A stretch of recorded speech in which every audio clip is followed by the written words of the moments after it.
And you're ready to go. Thank you. Good morning, everyone. I'm Jim Dill, Senate Chair of Agriculture, Conservation, and Forestry Committee, and welcome, everyone.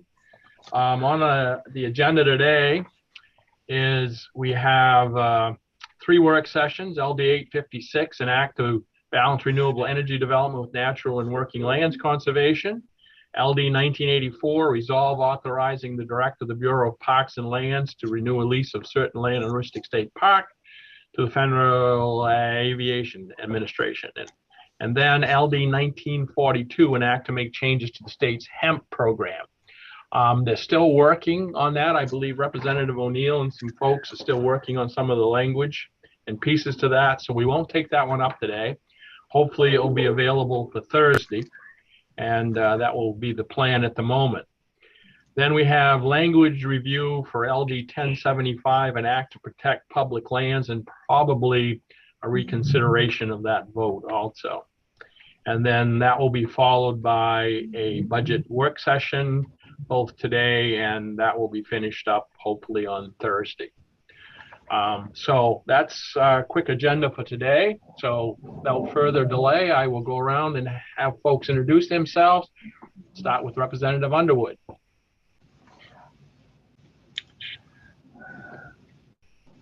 You're muted, sir.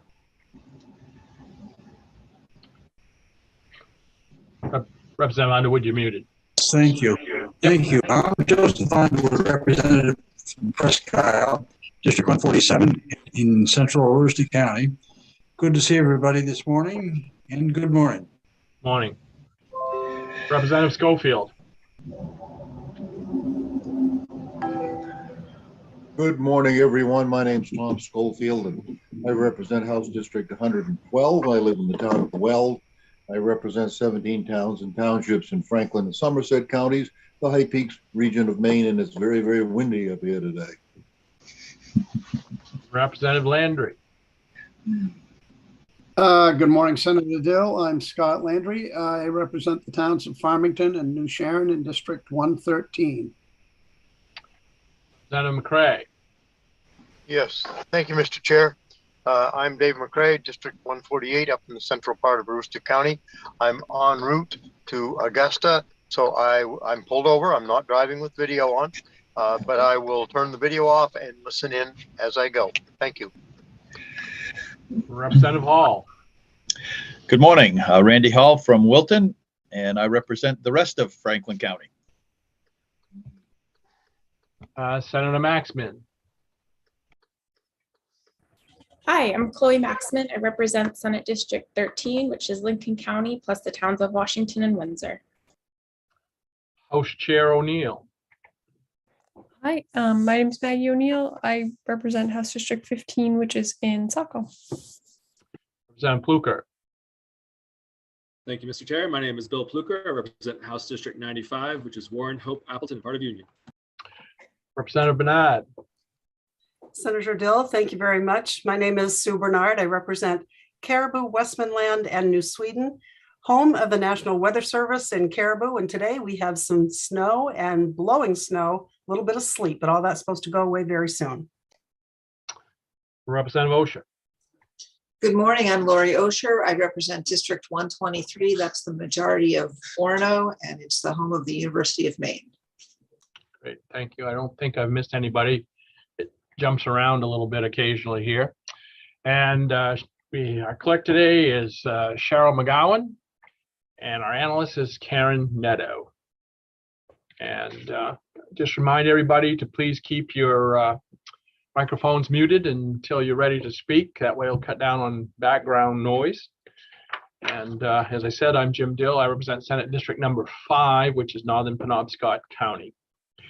And with that, I'll turn to Karen and have her tell us about LD 856, an act to balance renewable energy development with natural and working lands conservation. Thank you, Senator Dill.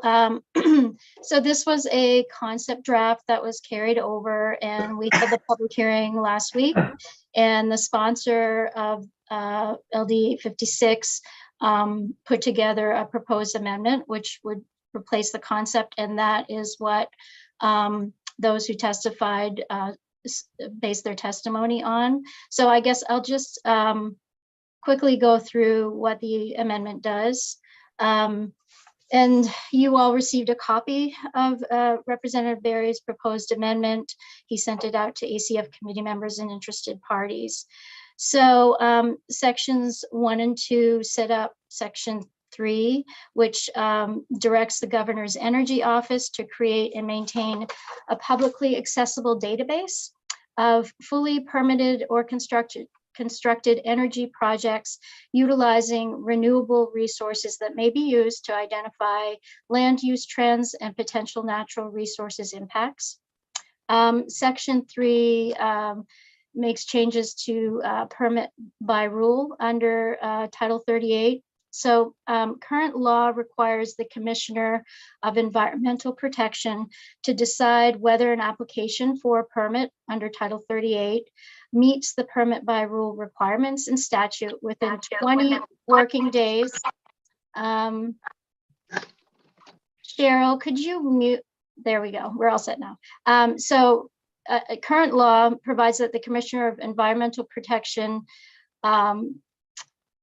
it requires the commissioner to decide whether an application for a permit under Title 38 meets the permit by rule requirements in statute within 20 working days after notifying the applicant of acceptance of the application.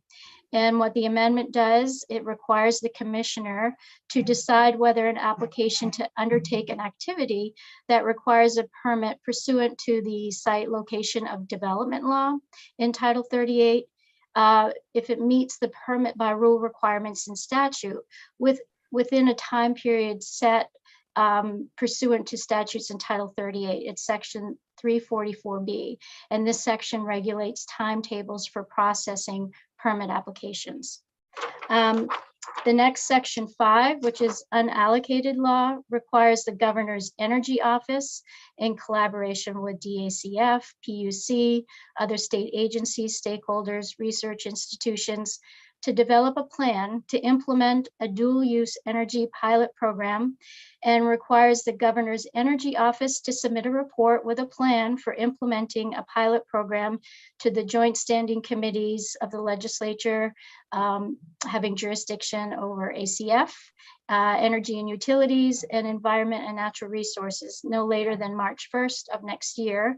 And each committee is authorized to submit a bill relating to the report in the first regular session of the 131st legislature. Section 6 directs the governor's energy office to convene siting work sessions no later than September 1st of this year of the distributed generation project program stakeholder group, which was convened by the governor's energy office pursuant to law. And then finally, section 7 of the amendment is the appropriations and allocations section. The first part establishes a public service coordinator 1 position in the Bureau of Agriculture to support the design and establishment of a pilot project program to study the feasibility of dual use projects, provide technical assistance to municipalities considering proposals for utility scale solar energy projects, and assist with further solar policy development for the department. And that's that amount, well, for the position is $103,622 in fiscal year 23.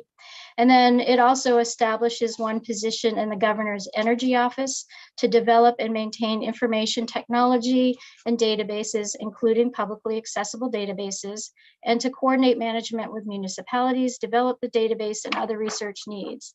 And that amount is at $203,622.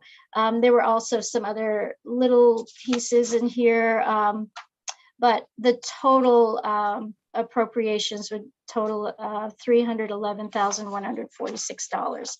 So in terms of testimony, I think I'll just go over what I sort of viewed as possible suggested amendments.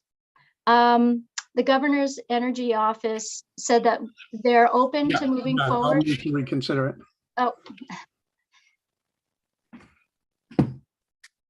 Representative Landry, there you go. So the governor's energy office said that they are open to moving forward with a pilot program, specifically targeting agricultural and horticultural lands.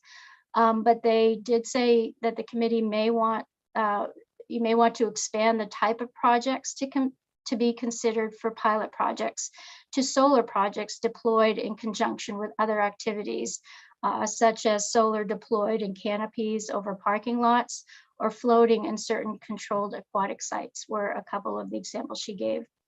And then also from the governor's energy office, they are supportive of ensuring that agricultural and natural resource stakeholders are directly engaged in the work of the distributed generation stakeholder group. However, they did not feel that it's necessary to direct this engagement in the bill, which is section 6 of the amendment. And then NRCM did bring up the fact that they suggested aligning the timetables included in the bill or amendment really with the timelines laid out in the distributed generation stakeholder group's interim report. That group's interim report indicates that their issue focused work sessions will provide recommendations to the full working group by mid-22. So recommendations can be incorporated into a draft report released for public comment and then made final in the stakeholders group final report, which is the due date is January 1st of 23. Having said that, I know at one point the draft amendment had August 1st as a report date. It was changed to September 1st, I think, just to be safe, but I'm not sure what mid-22 means, but given that if the legislature adjourns, let's say end of April, August 1st would be, the enacted date for this legislation, assuming it goes forward. So that's one thing for the committee to consider. I don't know if there's any interest in putting an emergency preamble on this. So that's basically some of the things that were pointed out by the testimony in support. There was no testimony in opposition, and then the Public Utilities Commission submitted written testimony only, neither for nor against. I guess the gist of their testimony is that they're supportive of examining ways to encourage combining agricultural use of land with solar energy production. However, additional financial incentives for solar projects at the expense of ratepayers should be considered in the broader context of the many initiatives to support renewable energy development in Maine. And I will leave it at that for now.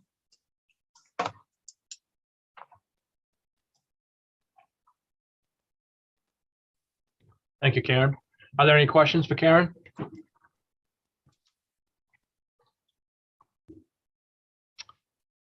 All right, then we'll open it up to general discussion. Is there anyone else we need to hear from? Anyone might have questions from the Department of Agriculture or any other folks that Representative O'Neill. Thank you, Mr. Chair. So something I wanted to relay is that the sponsor isn't able to be here today. They just had a situation where only one chair was there for EOT, so he has to be chairing. He did note that Ellen Griswold and he had been in communication about this amendment and that she would be able to articulate his position or answer any questions. So I think the two people I'd want to bring up and hear from are the governor's energy office and Ellen Griswold, just to see if this amendment that's been offered by the sponsor works and any details that they want to weigh in on. All right, let me look, who's here from the governor's energy office? Let me look. Melissa Winning. Okay, yep, there she is. Yep, let her in, please, if you haven't already.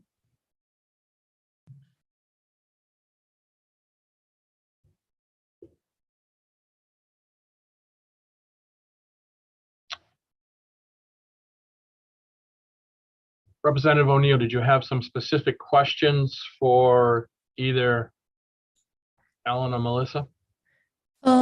Thanks. Well, I wanted to give, I suppose while Melissa's coming in, I wanted to give Ellen a chance to go over the amendment and what it does and what it changes one more time. I know I had heard from stakeholders that they wanted to be explicitly included. So yeah, I wanted to hear those other pieces. If Ellen could just first go over that amendment and any insight onto the process for that. Okay. Good morning, Ellen. Good morning. Thank you for having me. I would be happy to do that. I think several of the pieces, well, just as they intersect with some of the changes that are maybe being proposed, I would say that with respect to Section 5, I understand the Governor's Energy Office is interested in thinking through other pilot programs that might be included within the bill. And I would say that from our perspective, we would defer to you all about whether other pilots would be pursued, but we really do want to emphasize that right now the language in the amendment would require at least 20 megawatts of capacity to be reserved for a dual use pilot program involving different agricultural activities. I believe American Farmland Trust in their testimony advocated that that amount should be increased to 50 megawatts. But from our perspective, at least 20 megawatts is needed because we want to make sure that the pilot will result in enough projects being established involving different types of agricultural activities so that we can be sure that we can collect the data with respect to what the impacts to agricultural activities are, how these types of projects support solar energy production, what are some of the support needs or financial implications of these types of projects. So really to be able to collect enough data to understand if this is a viable model for Maine and for Maine's agricultural community moving forward, we have to have enough projects established, and especially involving different types of agricultural production. And so, if you all feel that it's important to include other types of pilots, I don't see any issue with that as long as we make sure that enough capacity, enough megawatts are being reserved for a dual use pilot involving agricultural activities. So that's one thing that I would say about Section 5. In terms of Section 6, the reason that we feel strongly about including language requiring agricultural and natural resource stakeholders to be included in the siting work sessions of the distributed generation stakeholder group is because I think there have been some conflicting information presented to you all in the past. When LD 820, when the report from DACF on LD 820 was presented, I believe that representatives from the Governor's Energy Office indicated that the way that they would be including agricultural and natural resource stakeholders was to hold a listening session. And from our perspective, that's really not sufficient. During the agricultural solar siting stakeholder group that I was a part of, there was a lot of interest amongst group members in really thinking through how we incentivize development away from important agricultural resources, including on degraded lands, potentially PFAS contaminated land, previously developed land. And we were told repeatedly during that process that that is really a topic that the distributed generation stakeholder group will be examining.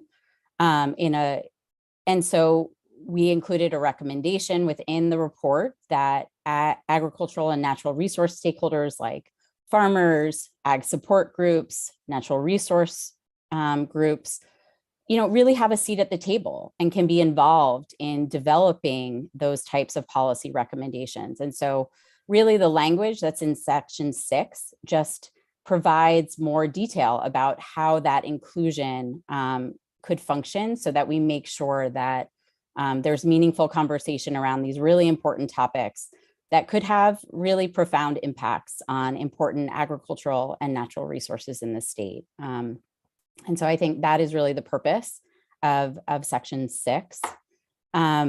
And then some of the other provisions, I mean, we're very supportive of the information clearinghouse that would be set up. You know, it was a real limitation within the discussions of the agricultural solar siting stakeholder group that we really don't know exactly what impacts approved and permitted projects have on important agricultural and natural resources. We don't collect that information, make that publicly accessible right now.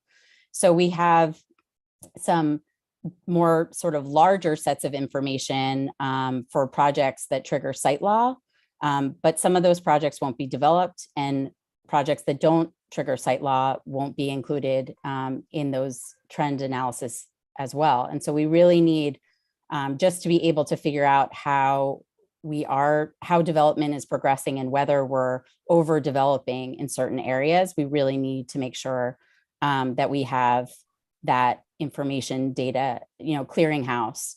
And we're very supportive of providing DACF and the governor's energy office with the resources that they need to be able to really collect that data and analyze it so that we're all on the same page. And so I think those are sort of the main provisions. Oh, and then obviously also providing DACF's, the position that they're seeking would not only be supporting that clearinghouse effort and the trends analysis as a result of that, but also providing assistance to municipalities, which is greatly needed. We hear from a lot of municipalities who are permitting solar projects for the first time that they need assistance.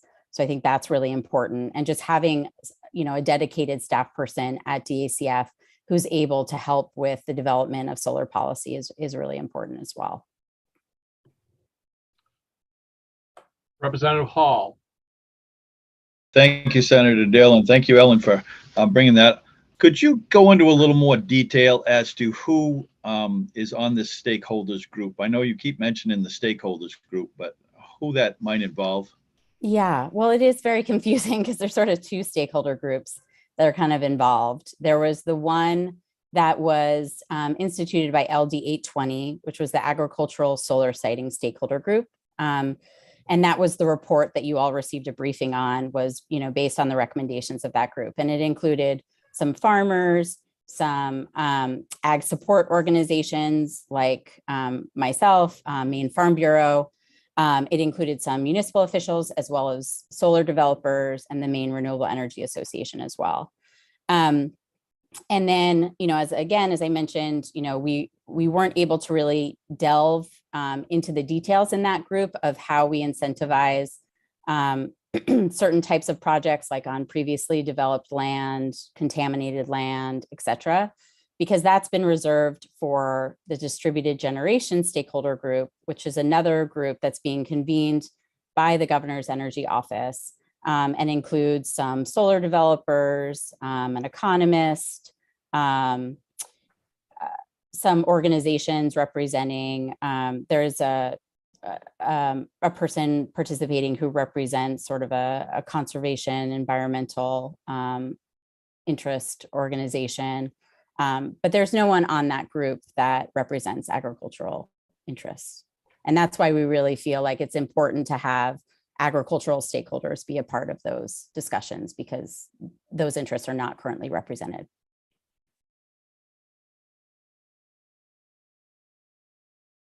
Could I have a follow-up, please? Sure. Okay, maybe it's not a follow-up, but could you just explain a little more? Is this bill more or less just for a study? And I mean, it's not really coming up with rules and guidelines, more or less coming up with suggestions. Is that what I'm getting out of this? Maybe I'm just not quite understanding the whole thing. Yeah, no, I think that's a really important question. And I think the answer is mostly yes. I mean, I think that, you know, overall there's interest in thinking through how we incentivize siting on, again, you know, away from important agricultural resources towards degraded lands, developed lands, et cetera. And how you do that will really be discussed through the distributed generation stakeholder group, but they will, that group will just be coming up with recommendations that then can be acted upon, hopefully during the next legislative session, the next legislature. And then there's also an interest in thinking through how we integrate agricultural activities with solar development. But I think there is the desire to have a pilot program first before we provide incentives for a dual use program, just to make sure that that's a viable model in Maine. And so that's why this bill would also create the dual use pilot program. Thank you very much. That clarifies a lot. Thanks. Oh, good. Great. There are other questions for Alan.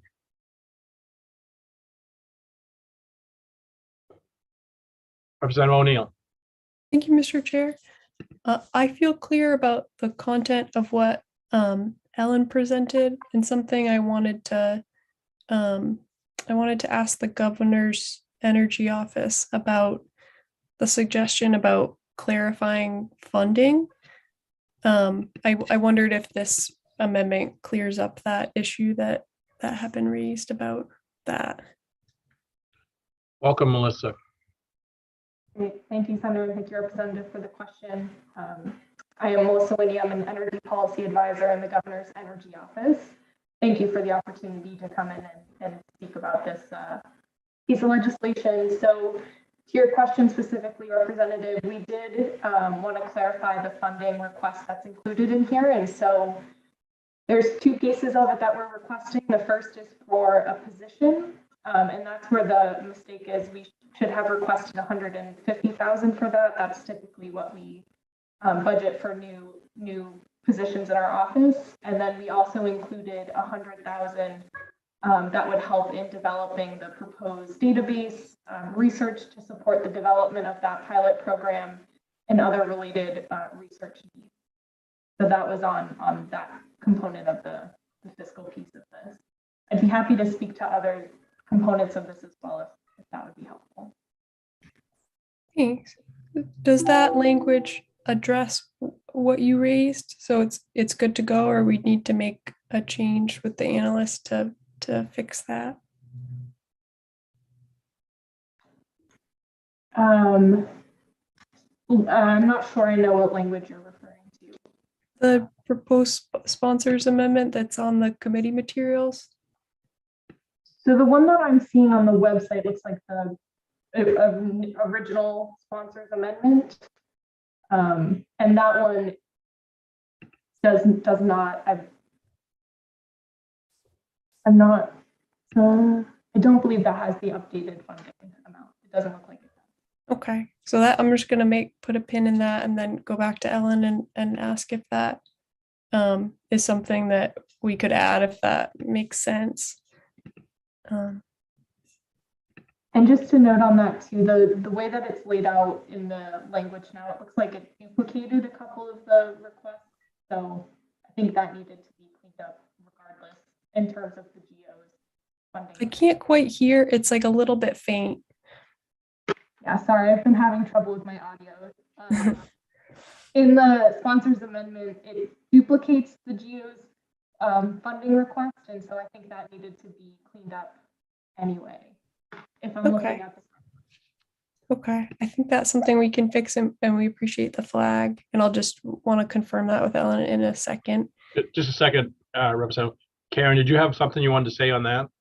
Yeah, so it's on page 5 of 6, and it's just, I categorize it as typographical. It's not like that amount was added. So it's still $311,146 impact in fiscal year 23. However, I guess it sounds like the appropriation for the governor's energy office, those amounts need to be adjusted. So I guess I would just need to know that.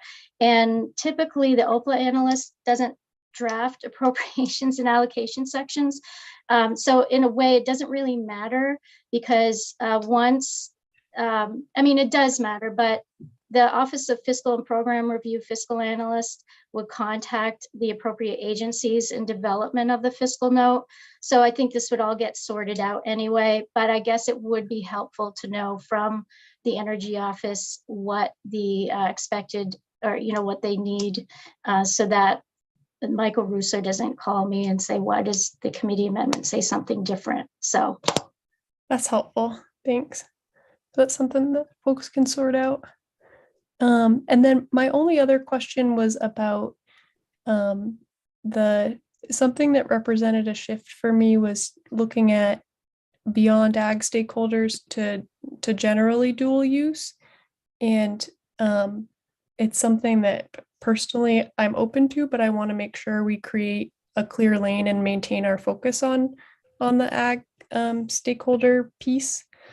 So I'm wondering if you can talk a little bit about your thoughts for expanding the dual use pilot and how just what we could do together to make sure that there's plenty of room in our megawatt capacity for ag, and how we ensure that we focus on that, because that was a goal of the stakeholder group and also the conversation here. But I do think it's important for smart growth to look at other things like existing structures so I appreciate you raising that. But I just wanted to invite you to talk about that and maybe how we could tweak things to make sure that we take into account what we heard from Ellen. Great. Thank you, Representative. Can you hear me better now? Be better. Yeah. Great. Okay. Oh, sorry. Sorry, I had another committee going. So appreciate that point. And our thought here is, if we're going to be looking at planning a pilot program that's looking at dual use, we recognize and appreciate the focus and emphasis being on agricultural lands, but felt that it would be helpful for us in thinking about future small scale solar program design to look at kind of ways that we can learn from some of these other types of dual use that we mentioned in the testimony.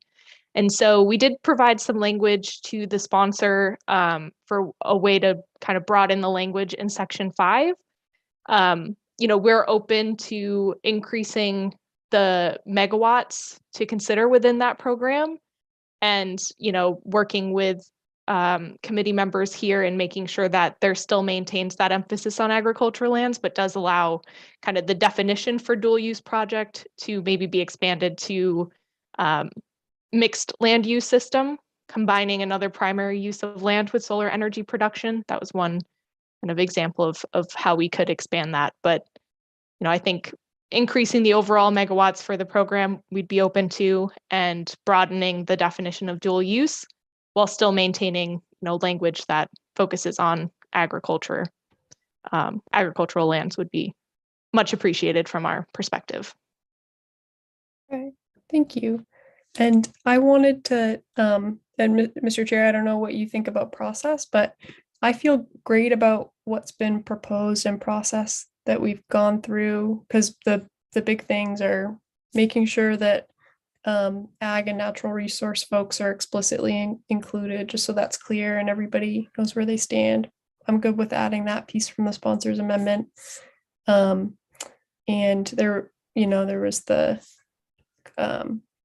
other clarifications raised by the governor's office. I like how the sponsors amendment looks, and I think my only request would be, can we take this additional dual use into account and increase the megawatt capacity? And in order to do that, I'd want to ask Ellen Griswold if she feels like we could move forward with that now and suggest some language, or would you need a little bit to talk and then we can come back and vote on something? I'm just wondering if we can move forward with something now, or if you would need a little bit of time to talk through what that would look like for the dual use that is protective of the ag. That was the goal of this, but to be able to study and consider other factors too. That's a question to me? Yeah. Did that Okay, make great. any sense? Yeah. No, it definitely did. Okay.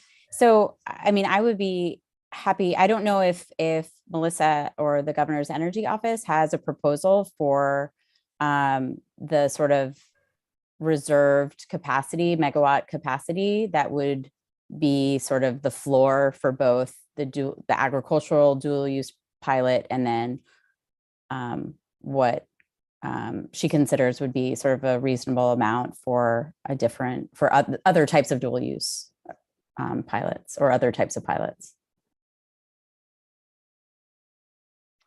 Melissa, would you be able to answer that question? Yes, thank you.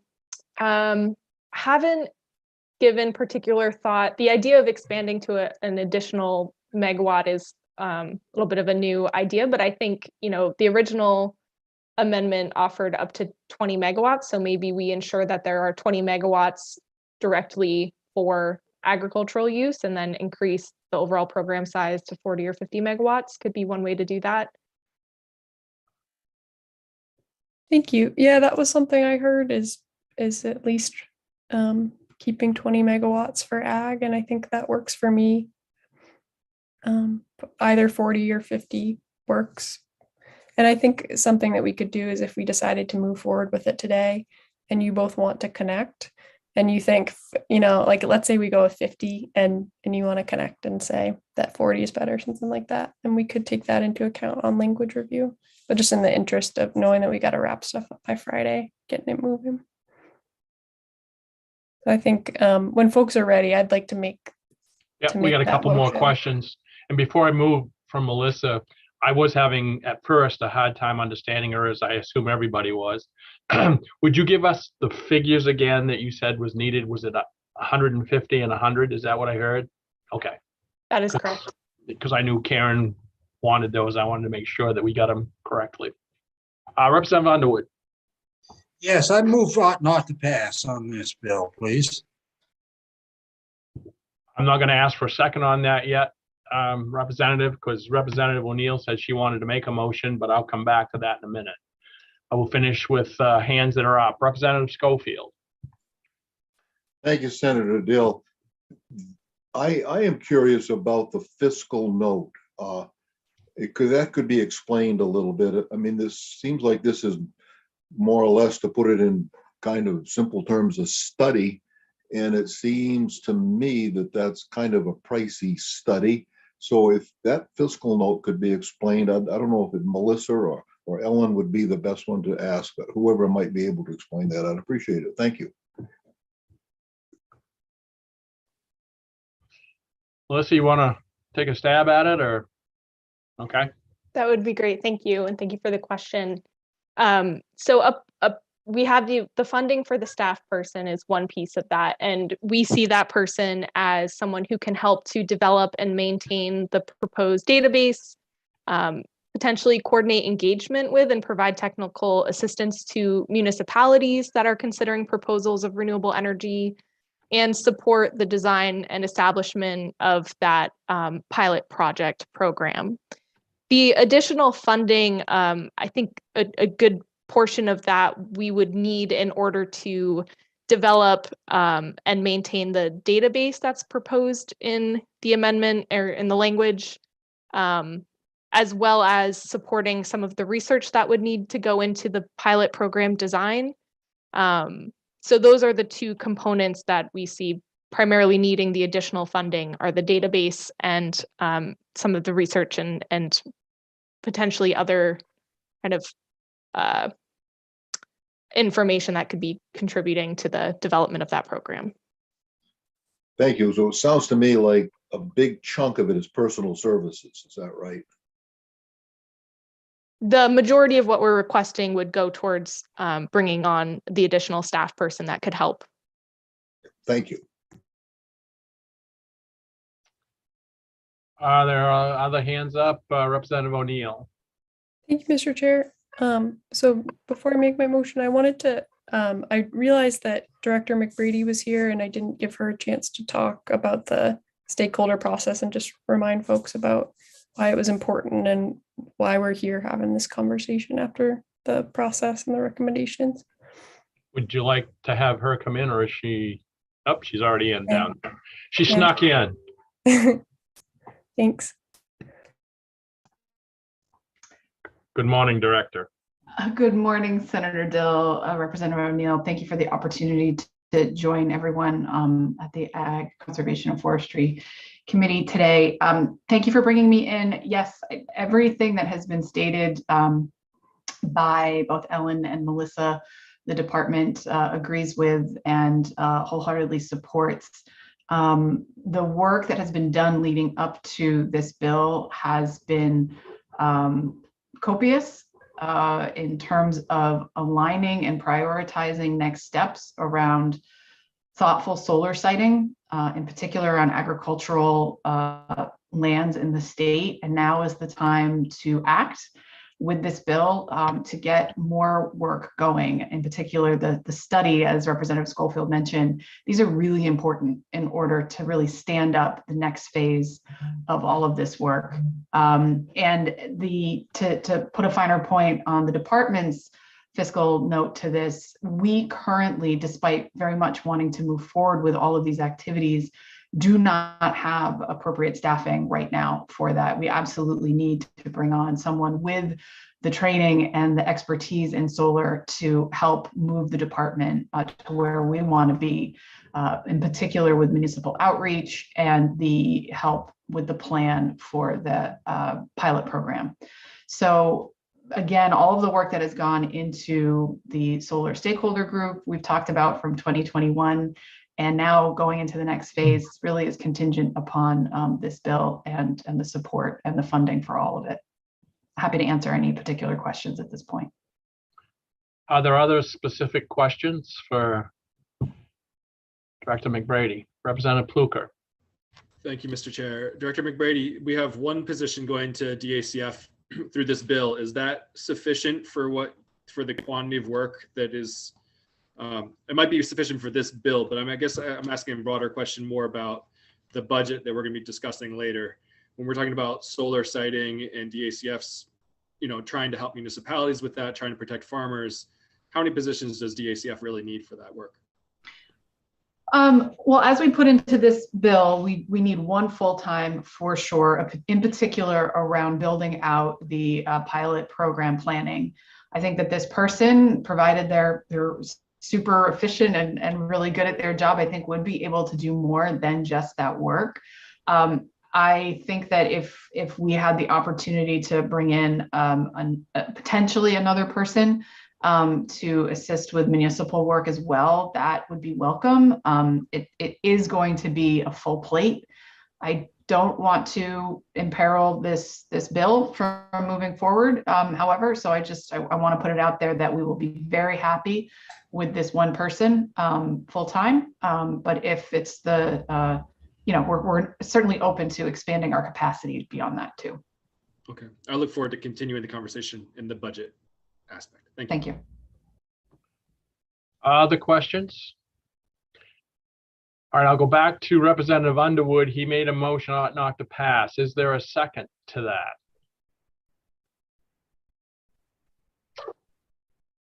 All right, it fails for lack of a second. Representative O'Neill. Thank you, Mr. Chair. I would like to make a motion ought to pass as amended, and the motion would be the proposed sponsor amendment that is in our committee materials. And the two things that I would add to that are just the note that was made by the governor's office about the clarifying the funding piece. And the second piece to add would be some language about increasing the total megawatt capacity of all the total participants together, so that I'm going to say 50 megawatts now. And I think this is something that I'd like to invite is before we do our language review, before reporting the bill out, that Ellen Griswold, the sponsor, and the governor's office can and DACF can convene and see if that meets our needs or if there's a different number. But just to give a little more room so that if we look at dual use more broadly, we make sure that we focus on the farms and that we can gather data on them. That's my motion. Okay, is there a second to that? Second. It's Been seconded by Representative Pluker. Further discussion? Karen? While I have the governor's energy office here, so it looks like that table with the appropriation was pasted in 3 times. So really, if you look at the bottom of page 4 of 6 of Representative Berry's amendment, so you want personal services to be 150,000. Is that the only change?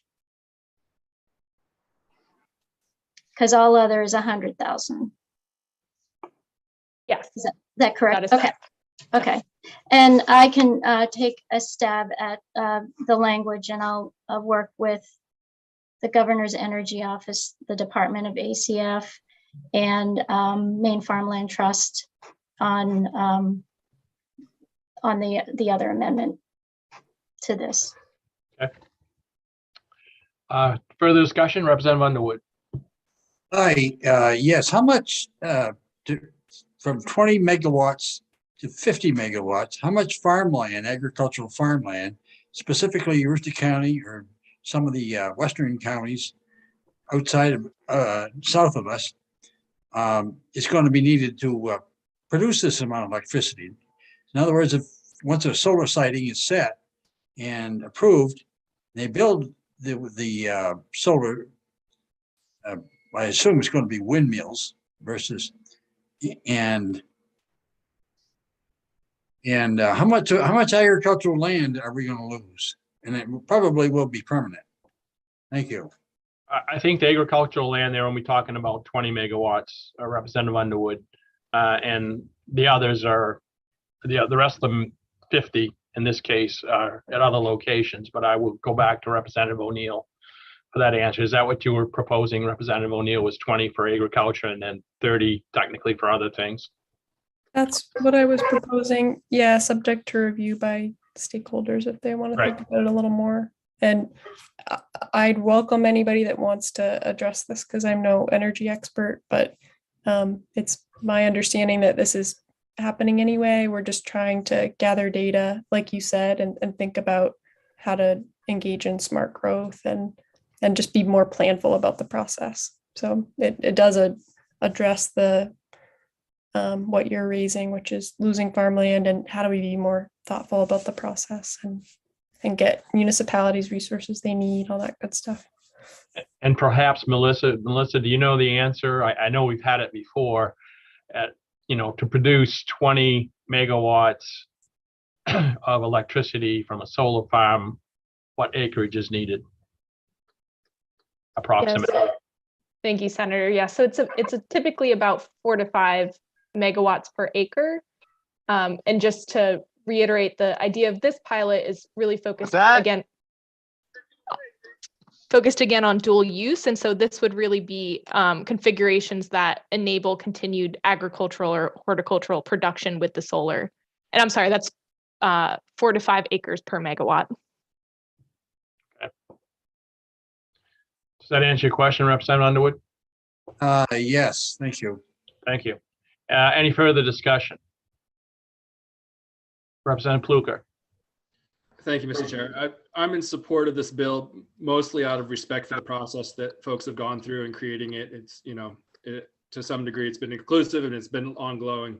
But my feeling is, we are currently losing acreage, good farmland. There's big solar going in on blueberry fields in my area. We're also losing hay ground to solar installations.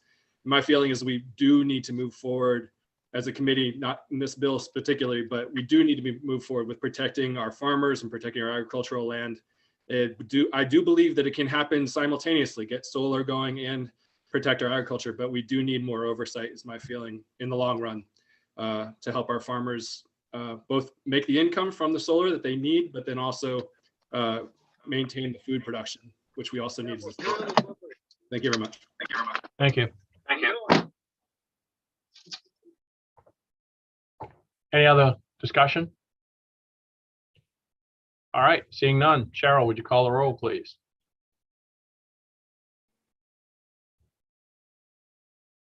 I did see Representative Schofield's hand up. Oh, sorry. Representative Schofield, did you have a question? Just basically, I just wanted to echo what Representative Fluker said. I think that we need to look at this, and there needs to be a forum produced to get this thing going forward. So I'm in favor of the bill. Thank you. Okay, thank you. Anything else before Cheryl calls the roll? All right, please do so, Cheryl. LD 856 ought to pass as amended. Senator James Dill. Yes. Senator James Dill, yes. Senator Russell Black, absent. Senator Chloe Maxman. Senator Chloe Maxman, yes. Representative Maggie O'Neill. Yes. Representative Maggie O'Neill, yes. Representative Randall Hall. Yes. Representative Randall Hall, yes. Representative Thomas Schofield. Yes. Representative Thomas Schofield, yes. Representative Lori Osher. Yes. Representative Lori Osher, yes. Representative Joseph Underwood. No. Representative Joseph Underwood, no. Is that an ought not to pass, sir? Yes, that's correct. Representative Scott Landry. Yes. Representative Scott Landry, yes. Representative William Pluker. Yes. Representative William Pluker, yes. Representative Jeffrey Gifford, absent. Representative David McCray. You're on mute, sir.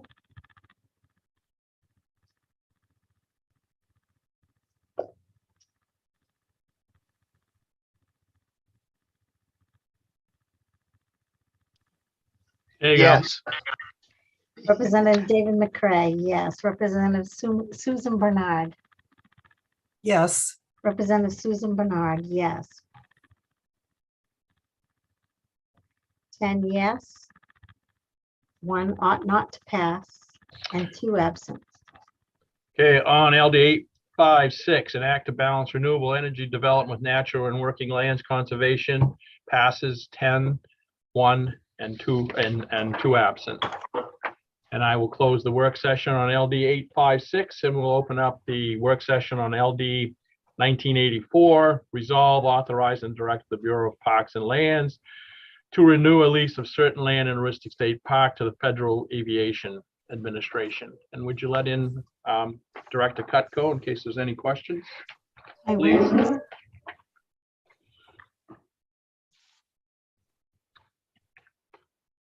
Karen, did we table this or did we just kind Uh, we just had the public hearing and we Okay, it was just just didn't the go public right hearing? into work session like the other two Okay. similar resolves.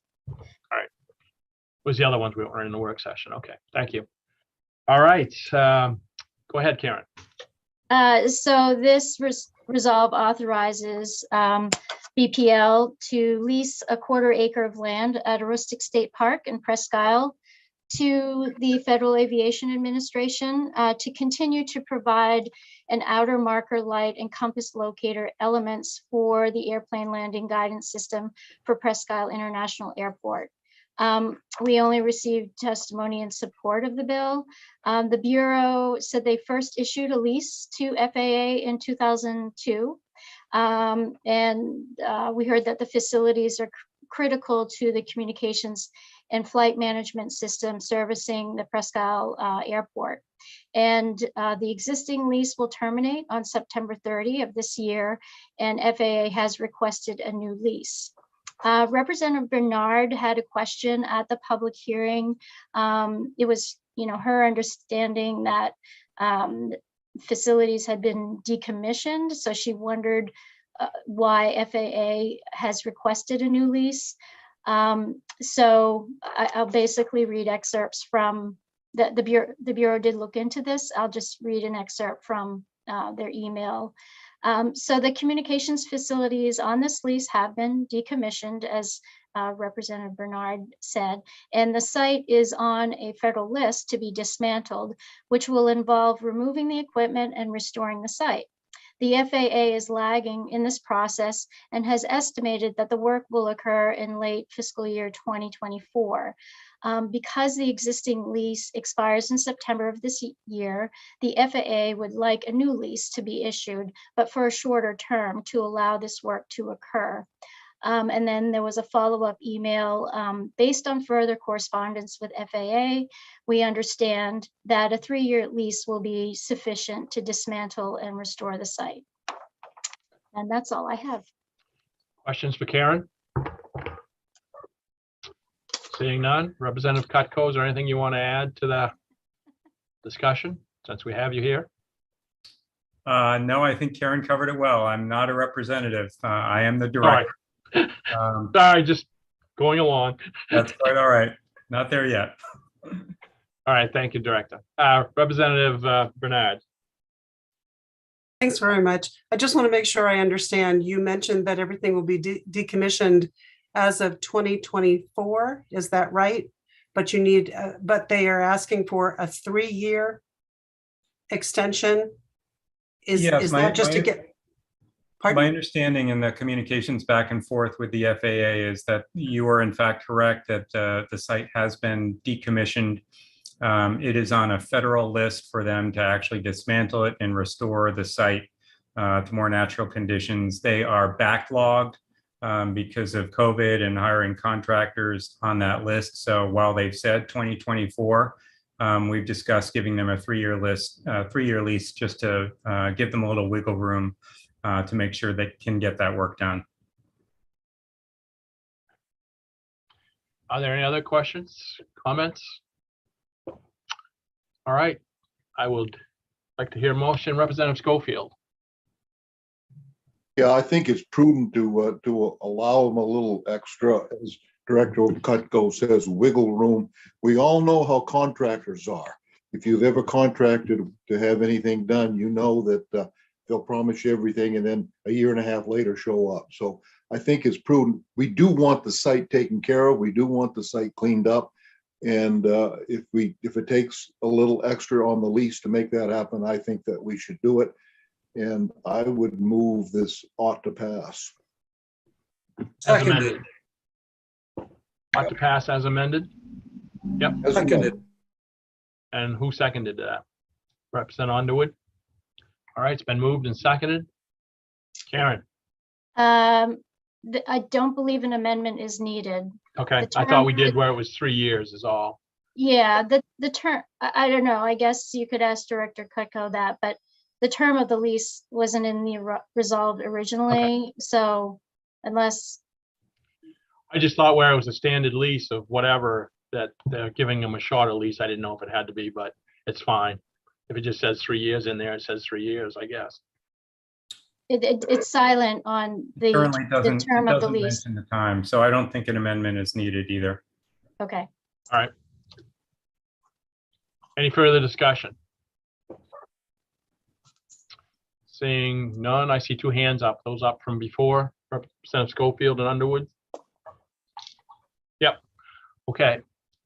Then, Cheryl, please call the roll. Yes, LD 1984 ought to pass. Senator James Dill. Yes. Senator James Dill, yes. Senator Russell Black, absent. Senator Chloe Maxman. Yes. Senator Chloe Maxman, yes. Representative Margaret O'Neill. Yes. Representative Margaret O'Neill, yes. Representative Randall Hall. Yes. Representative Randall Hall, yes. Representative Thomas Schofield. Yes. Representative Thomas Schofield, yes. Representative Lori Osher. Yes. Representative Lori Osher, yes. Representative Joseph Underwood. Yes. Representative Joseph Underwood, yes. Representative Scott Landry. Yes. Representative Scott Landry, yes. Representative Bill Pluker. Representative Bill Pluker. Yes. Representative Bill Pluker, yes. Representative Jeffrey Gifford, absent. Representative David McCray.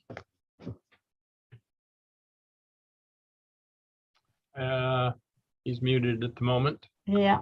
There he is. Representative David McCray, yes. Representative Susan Bernard. Yes. Representative Susan Bernard, yes. 11 yes, 2 absent.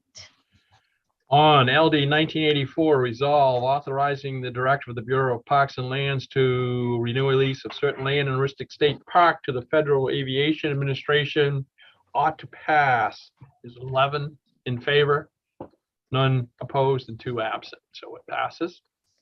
And we'll close the hearing on LD 1984. And we'll move on to LD 1075, an act to protect public lands. So this is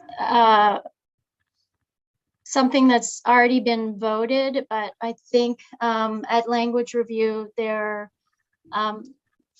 were some questions raised about, so what the committee amendment, which was a majority report, it was a divided report.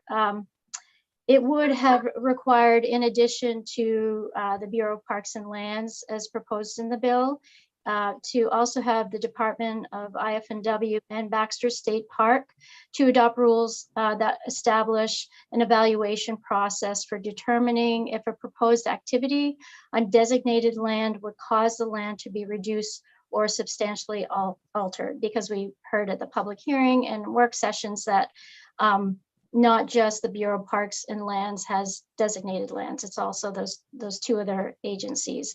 And then the amendment also requires the agencies in adopting the rules to observe requirements relating to designated lands in the Constitution of Maine, Article 9, Section 23, and also ensure proper exercise of the agency's public trust responsibility. But I think from what I heard at language review, there's some concerns raised about the first part of the amendment. Also, was there a couple words that needed to be added to make it smoother according to the Attorney General and you? Is that, I know you went back and forth with them. Yeah, so thank you for reminding me. Subsequent to that, the department did contact me and said that they had a suggested change, I think on advice of their AG.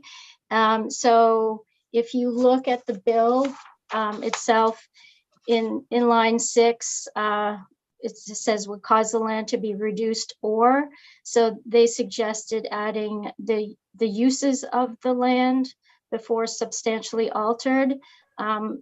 However, I guess to complete the grammatical construction of that, I would suggest to add to be. So the amended language would be the uses of the land to be, and then substantially altered is in the bill. Okay. Any questions for Karen? Representative Landry. You're muted, Representative Landry. I would move to reconsider the bill to address these issues, the inclusion of the DPL and IF&W, and suggested language changes from the department. Okay, before I ask for a second, Representative O'Neill, did you have a question for Karen? I did. Thank you, Mr. Chair. Karen, my question is about the suggested change. The way you originally drafted it, does that match the language of the Constitution? And does the suggested change, switch that up? So the Maine Constitution reads, may not be reduced or its uses substantially altered. And then Title 12, Section 598A reads, may not be reduced or substantially altered. So I guess so I did kind of pose a question back to Emily Horton, who contacted me on behalf of the department. I didn't see how their language, the argument was that the language is consistent. In the end, I don't think it matters, but their response was because or its use is substantially altered is in the Maine Constitution, and in the use of designated lands is in the definition of substantially altered in statute. It's their opinion that the suggested change is consistent with both the Constitution and Title 12, 598A. And so we're, I did consult with committee's counsel. We're fine with that, but we suggested to add to be after that phrase, so that's grammatically correct. Would you be able just to share the screen on it so I can take a look at it? Sure.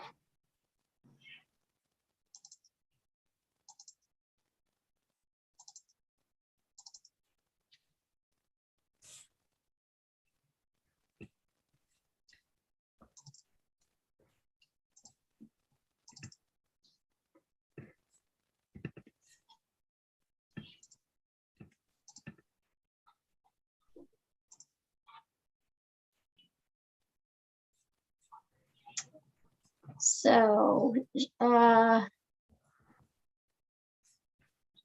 so basically it's here, and I can't highlight, would cause the land to be reduced, or, and they suggested adding the uses of the land substantially altered. And we would tweak that further just to add to be. So the uses of the land to be substantially altered is their suggested change. They feel like it's clarifying and making it consistent with both the Maine Constitution and statute. Okay. Yeah, thank you for opening that up. That looks okay to me. I just wanted to have a chance to look at it. It's easier for me to see it. Yes. Thanks.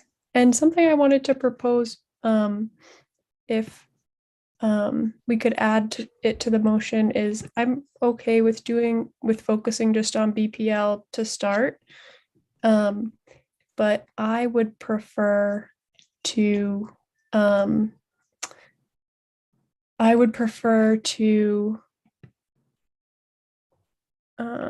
I'm going to my notes.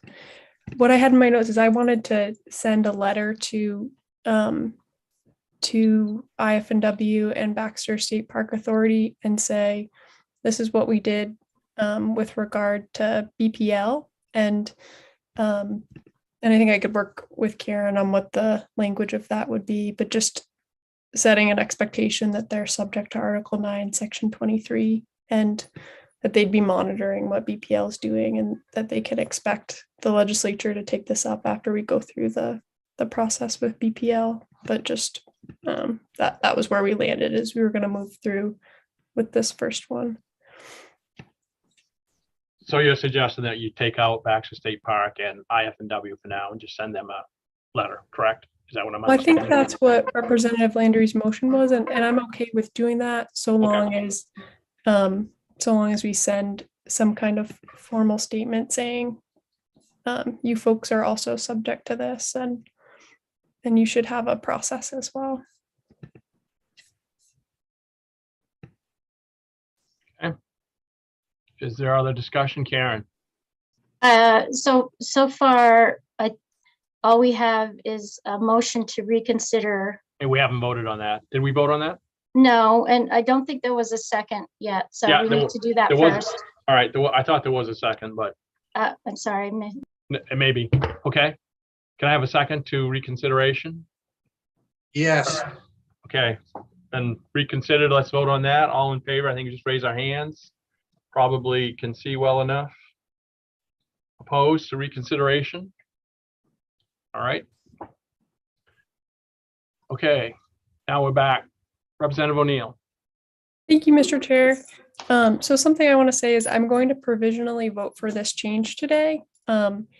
I do want to communicate on mic that I have a lack of trust with both the department and the Attorney General's office right now, because they are defending this case in court. So something I will want to have the chance to do is review this language change to make sure that it works for me. I'm not sure and just haven't had enough time to process that. So process-wise, I am willing to vote for this change, but I will need to have the bill held so that I can review it at least until Thursday for our next meeting.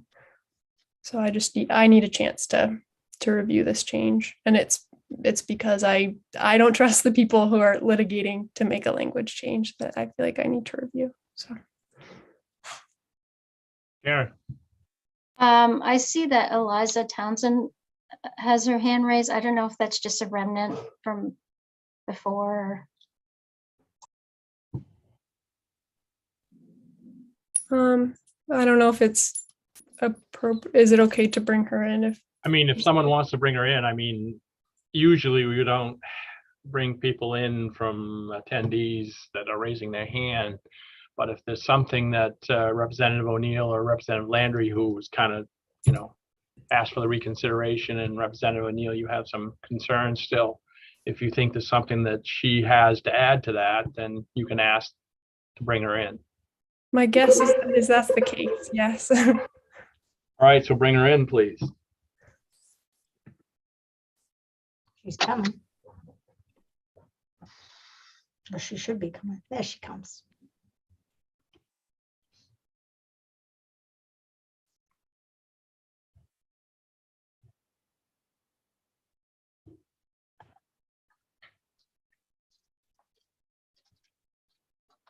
Hi, good afternoon. Yeah. I only saw the language as Karen shared it, but I wanted to remind us all that this bill began with the issues related to the New England Clean Energy Connect, and that the use of the land in that situation involved a transmission line. And so I have some concerns that inserting the word uses of is a different impact than the constitutional wording supported by the people of Maine 30 years ago, which was the land substantially altered. I think that if you leave the word uses, you are leaving open the possibility for the expansion of such things as transmission lines. And that's not what the people of Maine supported in whatever it was, 90, 92, 93, 94, somewhere in there. So I have concerns about this language.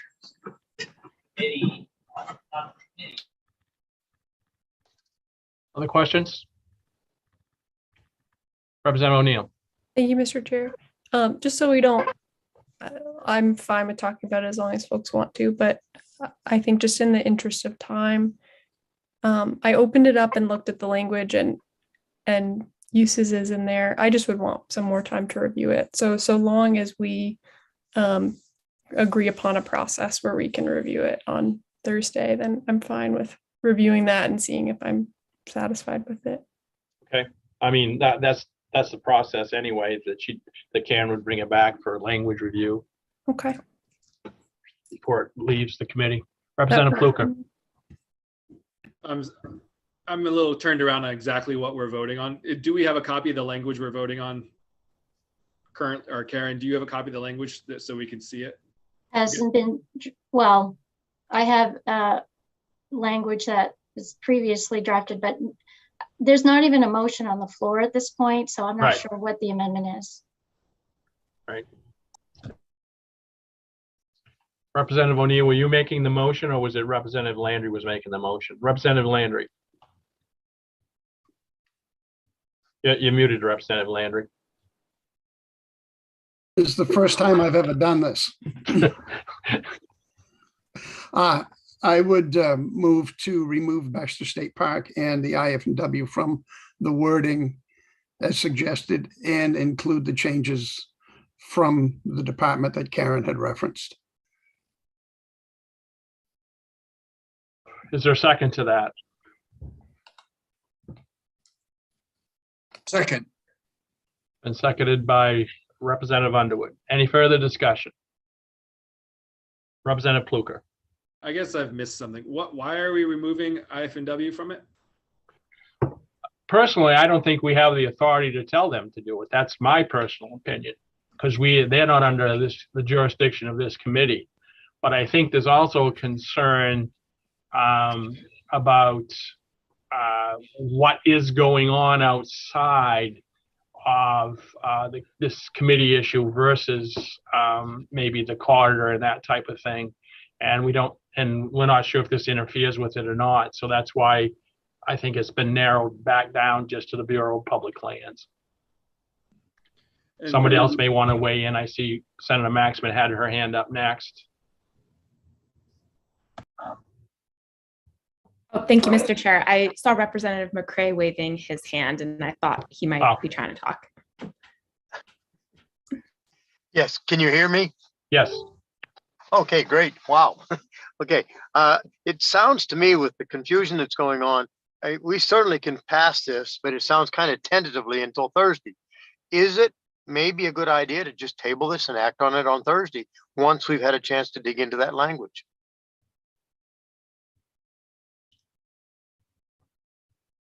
That's a Hello? possibility. Yeah, that is a possibility. Representative O'Neill. Thank you, Mr. Chair. I'm fine with that. I think it makes sense process-wise to have some agreement on what we're doing before we make a motion. So I'm willing to do that too. So I would like to make a motion, please. Go ahead. I wish to move that we table this until Thursday when we have more information. Thank you. I'll second that. Cheryl, please call the roll on the tabling motion, please. So even though we have another motion on the table. Tabling takes precedence. Okay, gotcha. I'll learn this process someday.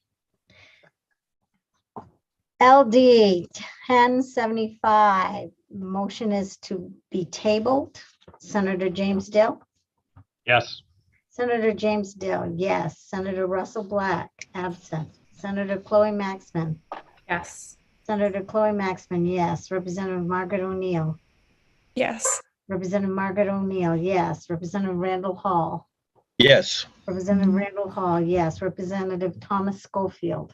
Yes. Representative Thomas Schofield, yes. Representative Lori Osher. Yes. Representative Lori Osher, yes. Representative Joseph Underwood. Yes. Representative Joseph Underwood, yes. Representative Scott Landry. Yes. Representative Scott Landry, yes. Representative Bill Pluker. Yes. Representative Bill Pluker, yes. Representative Jeffrey Gifford, absent. Representative David McCray. Yes. Representative David McCray, yes. Representative Susan Bernard. Yes. Representative Susan Bernard, yes. So the bill has been tabled. Karen. 11-2. So I don't know what you all will be reviewing between now and Thursday. If I don't know if it would be helpful if a legislator asked me to draft an amendment that was moved before the tabling motion, but there's really no language to review until the committee votes on it. Right. I guess the only language that we have, Karen, would be basically passing 1075 as it was, with removing IF&W and Baxter State Park from it and putting the language in that you had suggested. That does give us something to review and think about from now till Thursday. Right, but I need to do that on behalf of a legislator. Okay. And that was Representative Landry's motion. Representative Landry, do you want her to draft that? He's gone. I guess he is gone. We'll come back. We can, oops. You there, Representative Landry? Yes, somewhere. Did you want her to draft your language so that we have something to review and react to? Please. Okay. Representative Schofield. Thank you, Senator Dill. While I am in agreement that we should probably eliminate Fish and Wildlife and any other agencies because we do not have oversight over those. Having said that, I still think that somehow the legislature needs to address that. And Fish and Wildlife owns a considerable amount of land in this state. Right. And I think at some point, somehow, it needs to be addressed. But for now, I believe we should remove it. And I think, and in addition to that, Representative O'Neill had suggested that we send a letter to those entities that she was going to work on, I think, with Karen to request that. Is that right, Representative O'Neill? Thanks, Mr. Chair. I'm also uncomfortable with removing it because I want to be really clear that that Baxter State Park, IFNW are designated under the Constitution. So to that effect, I suggested a letter if that's the direction folks wanted to move. Other questions? All right, we have a budget workshop. Karen, did you want to say something? Yeah, I have 3 items for language review. I don't know Okay. if you want to do those now or Yeah. after the budget work session. I was just going to say, why don't we do those and see where we are? We may want to take a quick break. It's, you know, if we do those, then it'll be about 12:30, and we ought to take at least a quick break before we jump into the budget. Okay. I'm going to share my screen. So I have 3 items.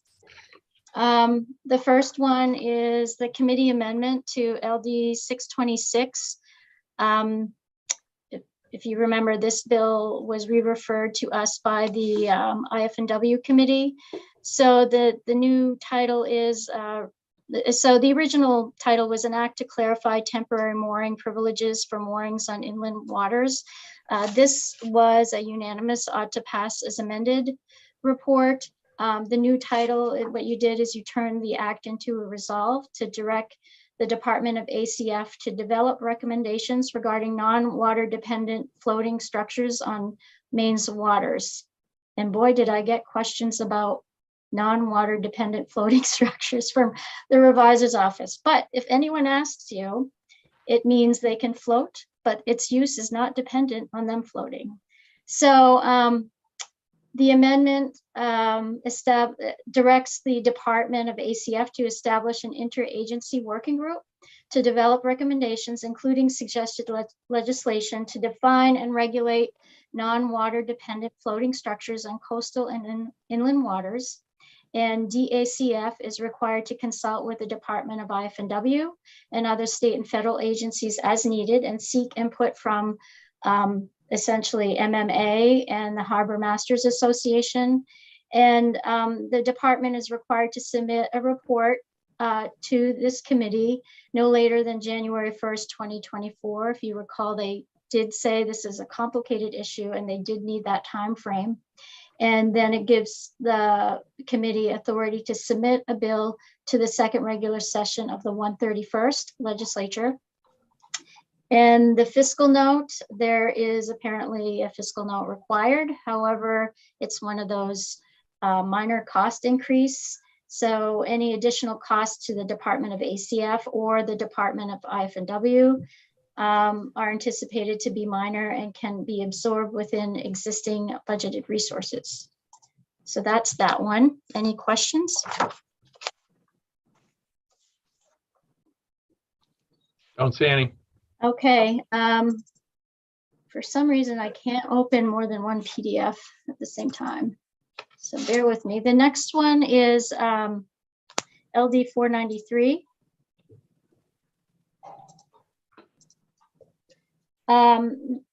The original title was, well, an act to allow custom slaughterhouses to produce cuts of meat to be sold commercially in the state. So basically the amendment, which was an unanimous ought to pass is amended, changes the title to an act to increase capacity for slaughtering and meat processing in Maine. And it strikes everything out and replaces with the following.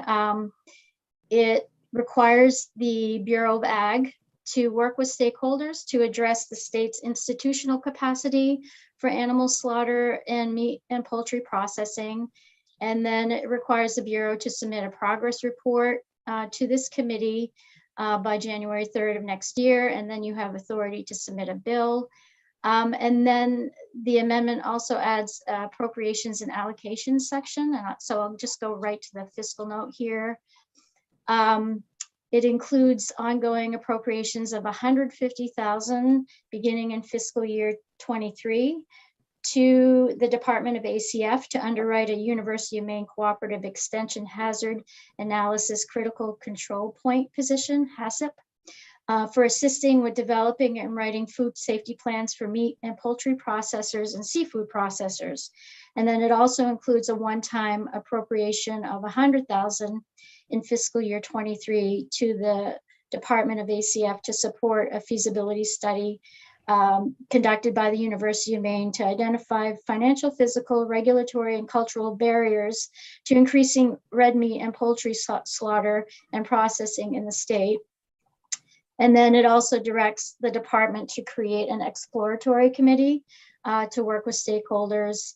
And that part of the bill can be absorbed within existing budgeted resources. So that's the fiscal note. And this was a unanimous ought to pass as amended. Any questions on that one? Alrighty. Don't see any. Okay. And then the last one is a divided report. This is share. So this is an act to increase funding for the Animal Welfare Fund by increasing certain fees. So the majority report was ought to pass, but of course there's a fiscal note on it because the bill changes how revenue from fees collected on registrations to distribute commercial feed in the state is distributed between the Animal Welfare Fund and the General Fund. So currently it's 50-50. This bill changes the distribution to 100% credited to the Animal Welfare Fund. So changing the ratio will eliminate budgeted general fund revenue from the source by $425,000 beginning in fiscal year 23 and increase other special revenue funds revenue to the Animal Welfare Fund by $558,720 beginning in fiscal year 23. And then it also increases daily compensation for animal shelters holding animals pending court decisions. So that's the majority report. Any questions?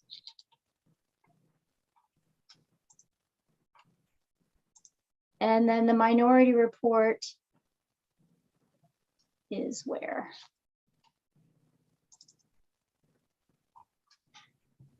Share my screen, last one.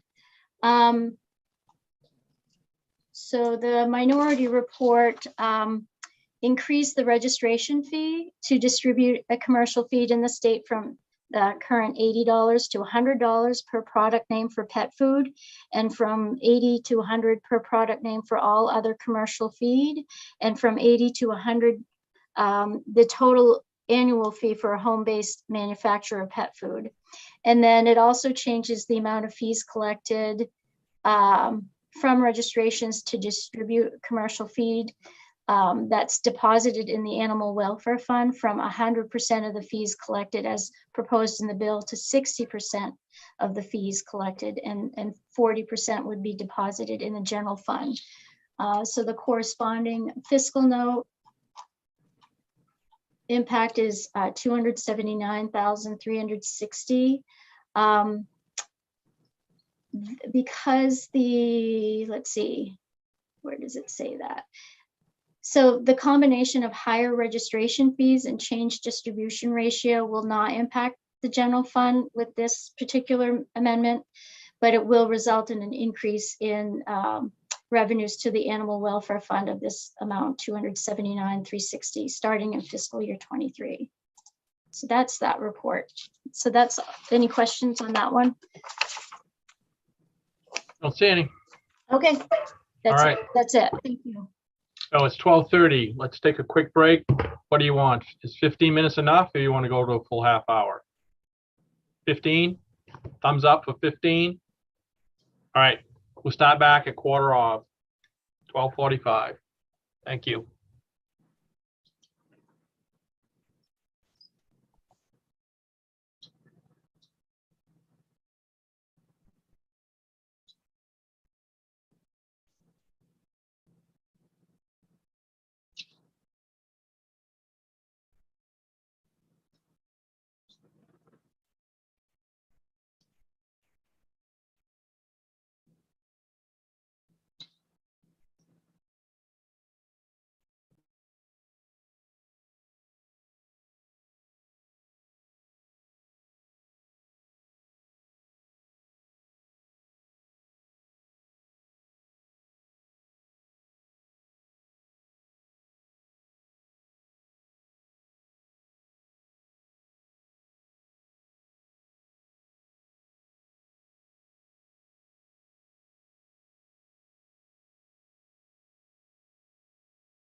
Ooh, changing it up.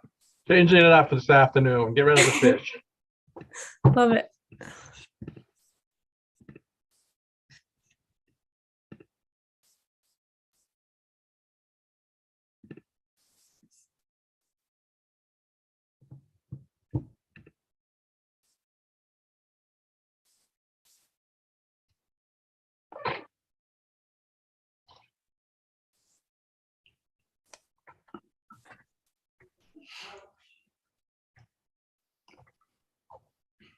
I guess I get to be retrained on how to use the mute button.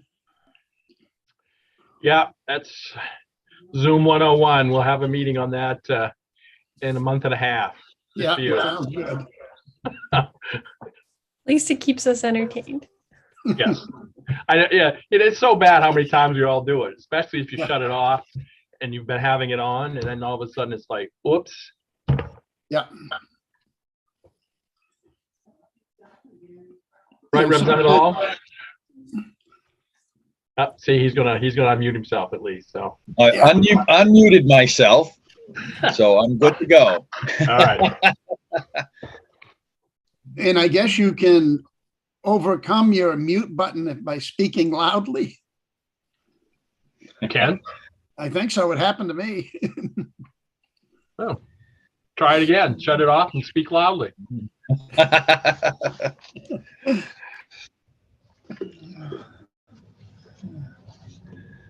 It just swears at me. Yeah. I really thought it was your first day on Zoom, Scott. It was. Too many things going on. Oh, that's for sure. Are your trees tapped, Scott? Yeah, I'm all ready. I'm just. Randy, all yours too? Yes, we finished about a week ago. Yeah. Yeah. Scott, have you made any syrup yet? I haven't made any. You haven't, no. Yeah, we've made about 50 gallons so far. How much do you usually make every year, Randy? Last year we made just shy of 2,000. It was like 1,900 something. Oh, wow. A good year, we should make 2,800. Oh, awesome. How about you, Scott? What do you make? We should make 100 this year. Small operation.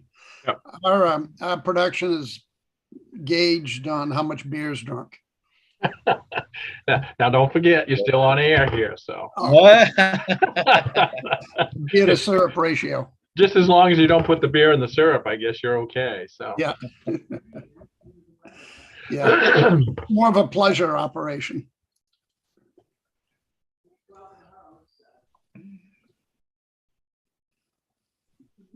It's something to keep the cold weather around a little longer.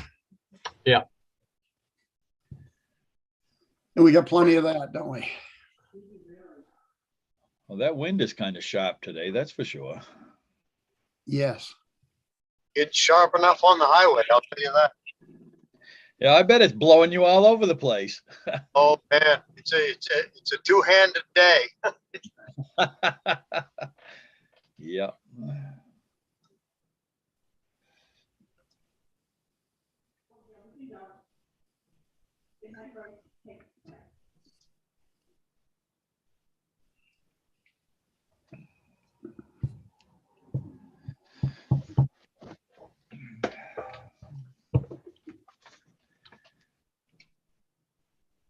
Has anyone heard what the schedule is for tomorrow, if it's going to be a long day?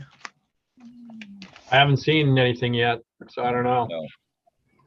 I know I talked with Russ yesterday and he seemed to think it could be like a double session. We might go in and then come back in the afternoon or something after lunch. Oh, really?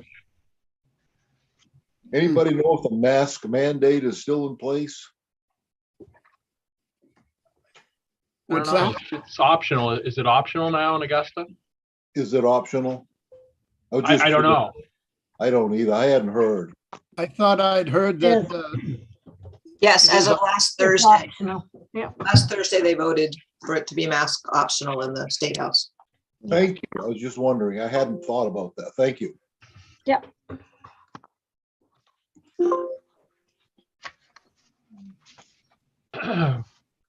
We don't seem to have a quorum yet back, so start on budget. You started with a quorum, so Oh, you're that's true. We did. fine after recess. Representative McCray's on his way down. Representative Bernard, are you on your way down? Are you down here? Does anybody know? I think she was at home. I've corresponded with her a little bit, and I think she's still at home. Okay. Representative Underwood may have left too to head down, because I know he said he was going to head down after session, but Yeah, and they probably both have left, you know, being lunchtime. yeah, but Representative Subadad's name is still up, so she still may be, but Representative Underwood's gone.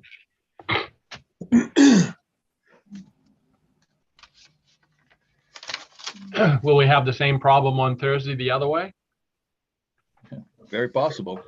They're all going to leave and in the morning and.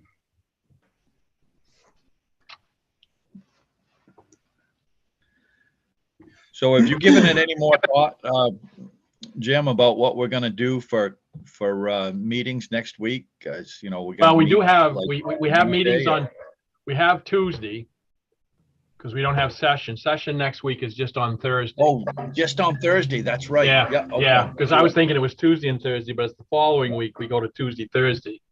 Correct. So, so hopefully we can hear at least all the bills we got on Tuesday. Yes. But work sessions, I don't know.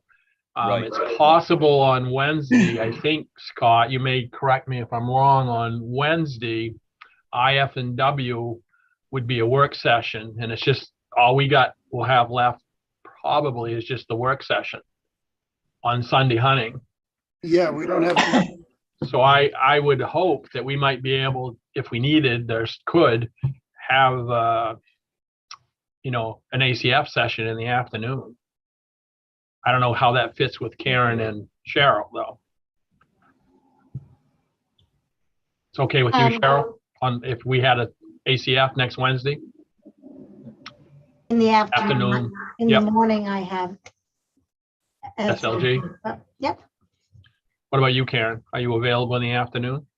I am, but I'm hoping we have a chairs and leads meeting after this work session to discuss all of this. Yep.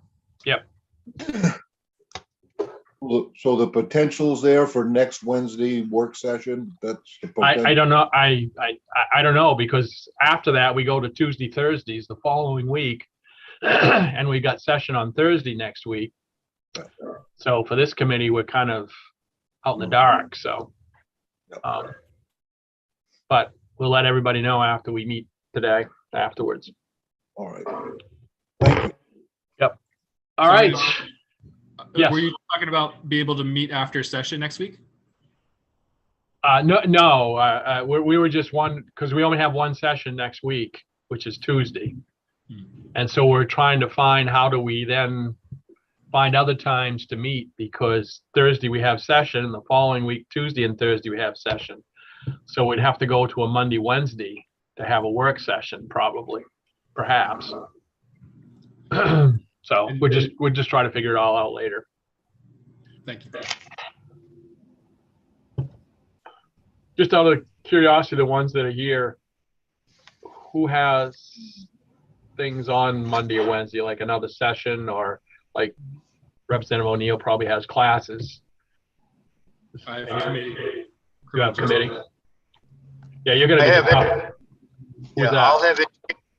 I will have education, but I go back and forth. Yeah, that may be what we have to do. I don't know. Well, we'll see.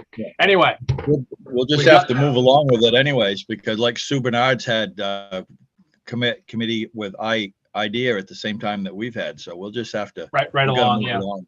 Yeah. Karen, ready to start? Yeah, I just wanted to see if I could review amendment to 1981. I just got it as we recessed. All right, why don't we do that? It's very quick, and then we'll get started. Yep. Because we have people in the waiting room we need to bring in. Yep. So this is the committee amendment to LD 1981, a resolve authorizing BPL to authorize additional construction and installations related to a telecommunications tower on Bald Mountain in the town of Rangeley.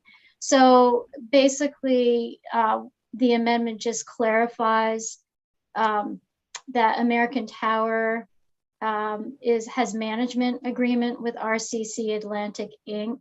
The resolve incorrectly stated that they're a sublessee, so that's what the amendment does. It corrects that. And I did get the fiscal note. It's fiscal note required, yes, but it's one of those minor cost increases. And it says any additional costs to the department are anticipated to be minor and can be absorbed within existing budgeted resources. Any questions about this one?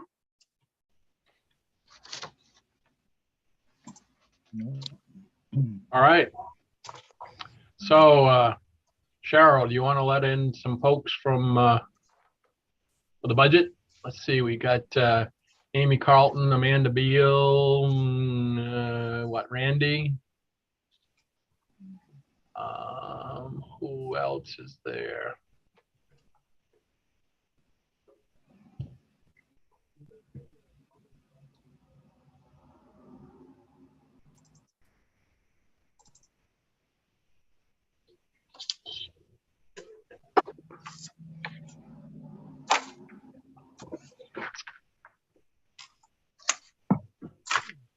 All right, those three are coming in.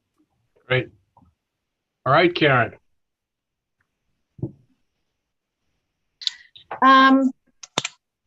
So this should be fun. Hey, budget is always fun. Come on.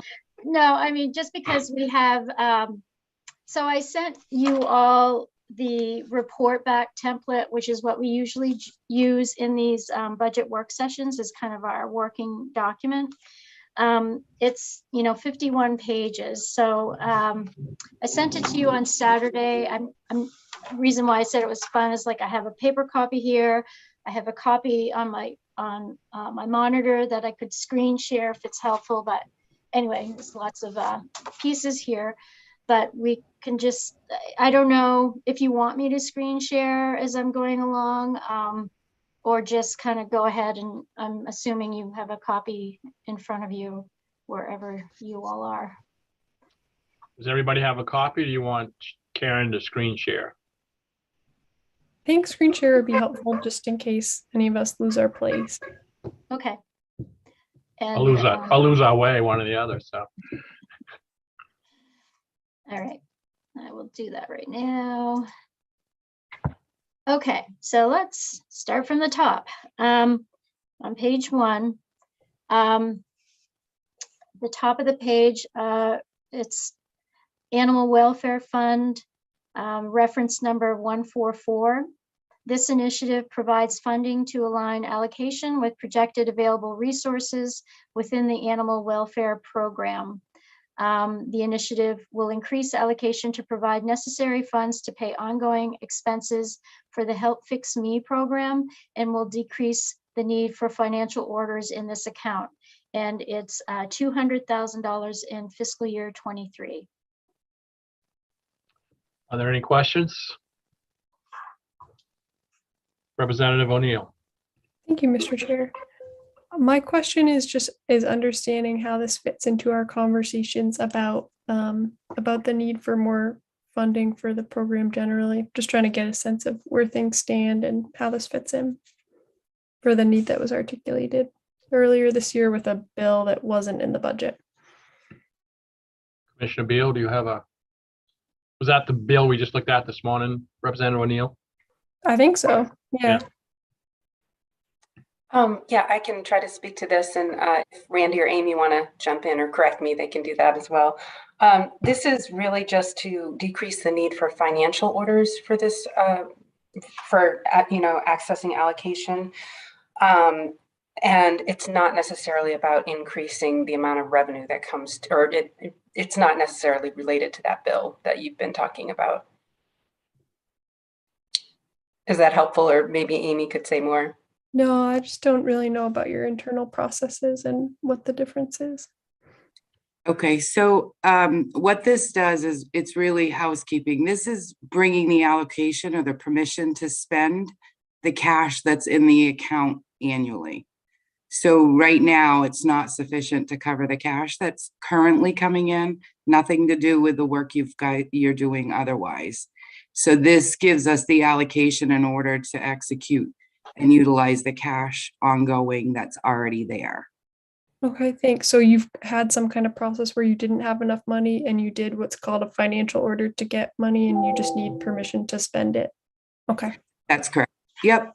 Outside of the budget cycle, if we get into those situations, we have to do a financial order to increase it on a temporary basis. This gets it in the baseline, so it's ongoing.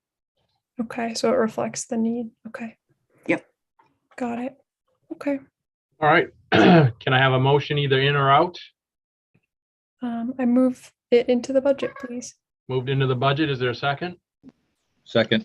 Seconded by Randy Hall, Representative Hall. Any discussion? Is there anyone opposed? Okay. All in favor? How do you want to do this, Karen, so you can get an accurate count? Yeah, I counted 9 committee members. Is that right?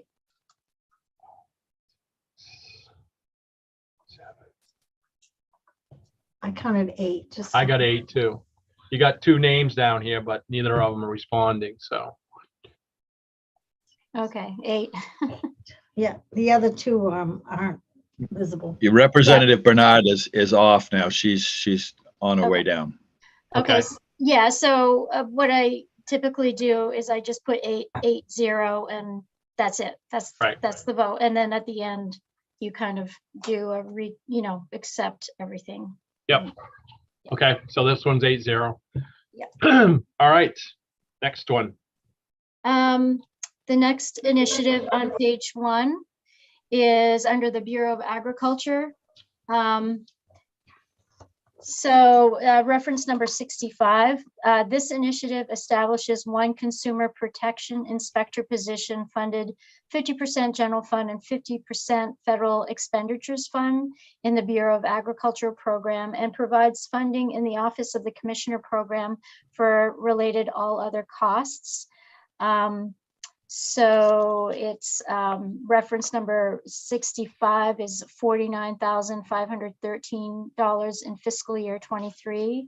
And then reference number 66, which is federal expenditures fund, is $52,148. So the justification reads that this position will provide inspection services. Sorry, I'm not scrolling. This is like standing on 1 foot and touching the tip of your nose. Anyway, this position will provide inspection services to meet increasing demand in the Maine meat and poultry inspection program and reduce wait times for livestock producers.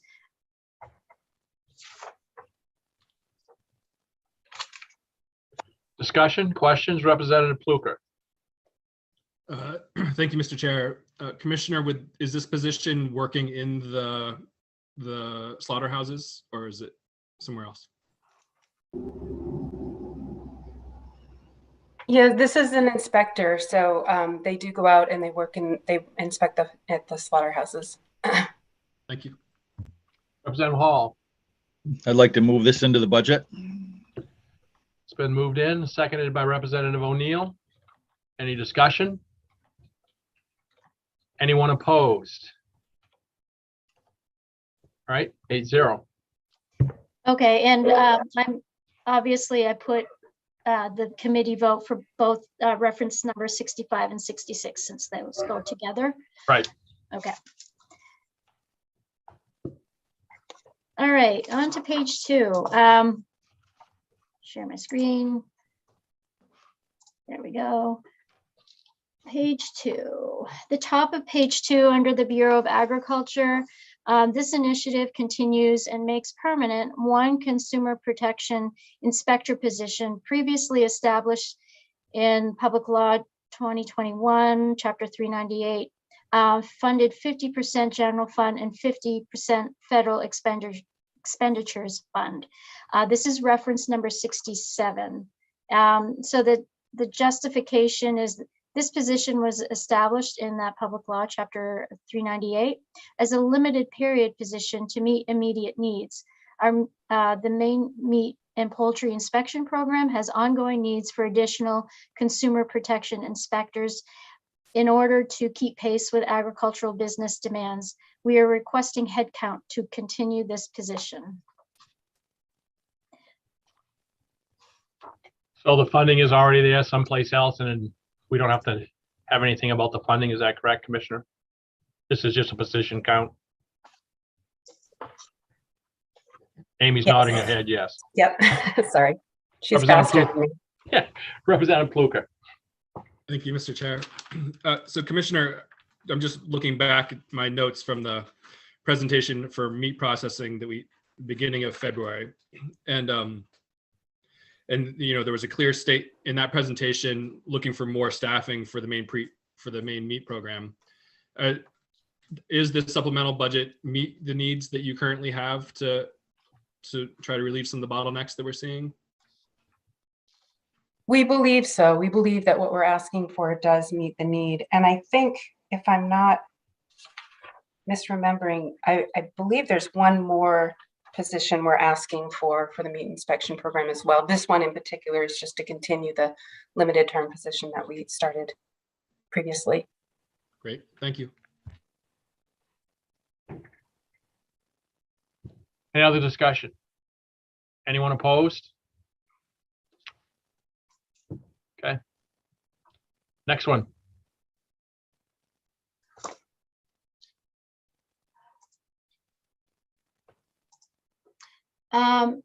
So the next initiative on page 2, reference number 68, I think this is what this initiative continues and makes permanent one agricultural compliance officer position previously established in Public Law 21, Chapter 398 for PFAS mitigation, funded 100% general fund. So this is kind of a similar situation. This position was established as a limited period position to meet immediate needs for PFAS. Expanded PFAS testing by the Department of Environmental Protection requires ongoing capacity to manage agricultural related data and cases. We are requesting headcount to continue this position. Any questions? Representative O'Neill. Thank you, Mr. Chair. I'm supportive of this. I was just hoping for a little more information on what this position has done, just so the committee can know what you folks have been working on and how they've been supportive. Yeah, so these agricultural compliance officer positions are really important. They're the folks that are, you know, on the ground, on the farms, going out and conducting all the testing and working directly with each farm. It has a different sort of set of circumstances, and trying to help the landowners to figure out what options they have going forward. So they really are that you know, face-to-face component with the department and the farmers that have been impacted by PFAS. Thank you. Representative Pluker. And I had spoken briefly when you were presenting to AFA about some of the challenges being faced even by farmers who aren't directly affected by PFAS, but indirectly affected by PFAS, having to try to prove that their food is not contaminated. Is this the kind of position that would work on doing that kind of effort? Yeah, I do recall that we had spoken about this, and we did. I should mention, we sent over just before session started this morning, so you might not even have had a chance to look at it. More detail on PFAS and what we are doing, and also the request around some kind of summary of, you know, how it connects, or how our budget asks connect with other agency asks. So that's all in the packet that we sent along. We, you know, at this point in time, we are really focused on the farmers that have been impacted and that we know are impacted. And there is a fair amount of work that we have ahead of us on that front.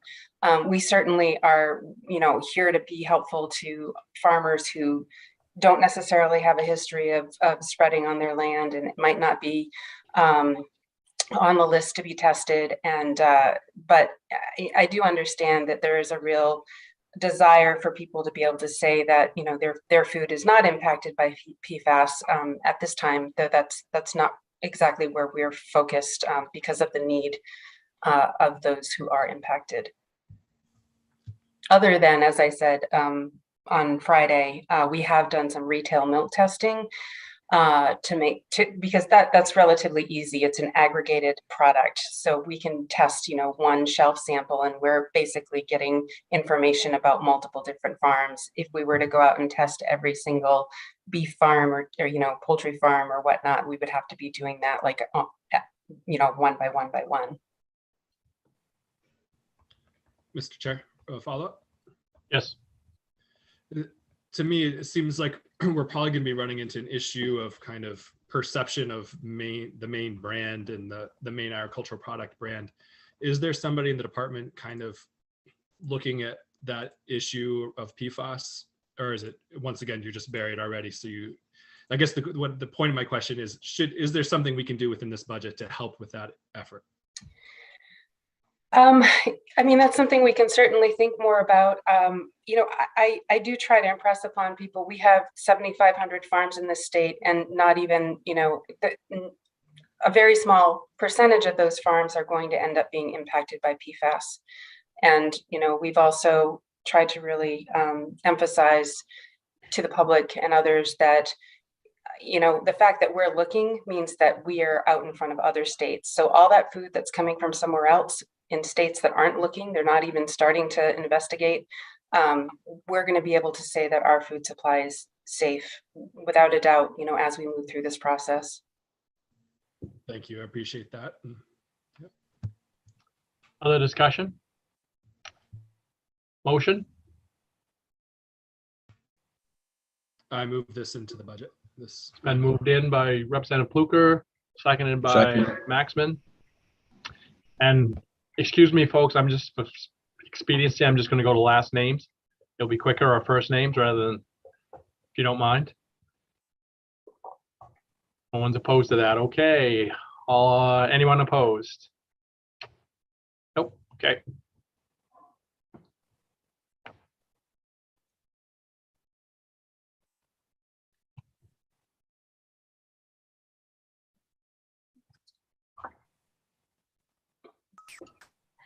I did it. I did forgot to unmute. All right. So the next initiative is on the bottom of page 2, reference number 69.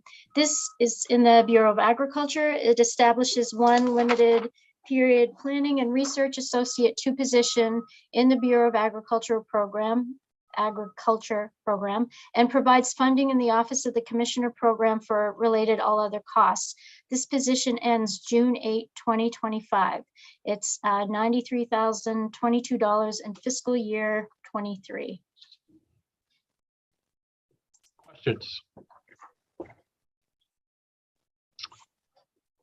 Representative O'Neill. Thank you. Commissioner, could you talk a little bit about the plan for this? Yes, and so this position is really related to our state vet, you know, and supporting that program. And actually, let me see if I can find I have a little bit more detail here, but if Amy or Andy or Randy can put their finger on it a little faster than me, go right ahead. It is to help in necessary inspection and surveillance in the field for the Animal and Plant Health Division, as well as some of the administrative stuff, coordinating those efforts for surveillance and inspection for that group. So would this be like avian influenza or things like that out there looking? Yeah. Yeah. Thank you. Mr. Chair, I move into the budget. Moved in by O'Neill, seconded by Hall. Anyone opposed? All in favor? Okay. And please let me know if you notice the number of members changing. This is surprisingly hard to keep track of everything. So it's 8-0. Right. And sorry, I didn't read the justification statement. It was at the top of page 3. So the next initiative on the top of page 3 is under the Bureau of Ag, reference number 70.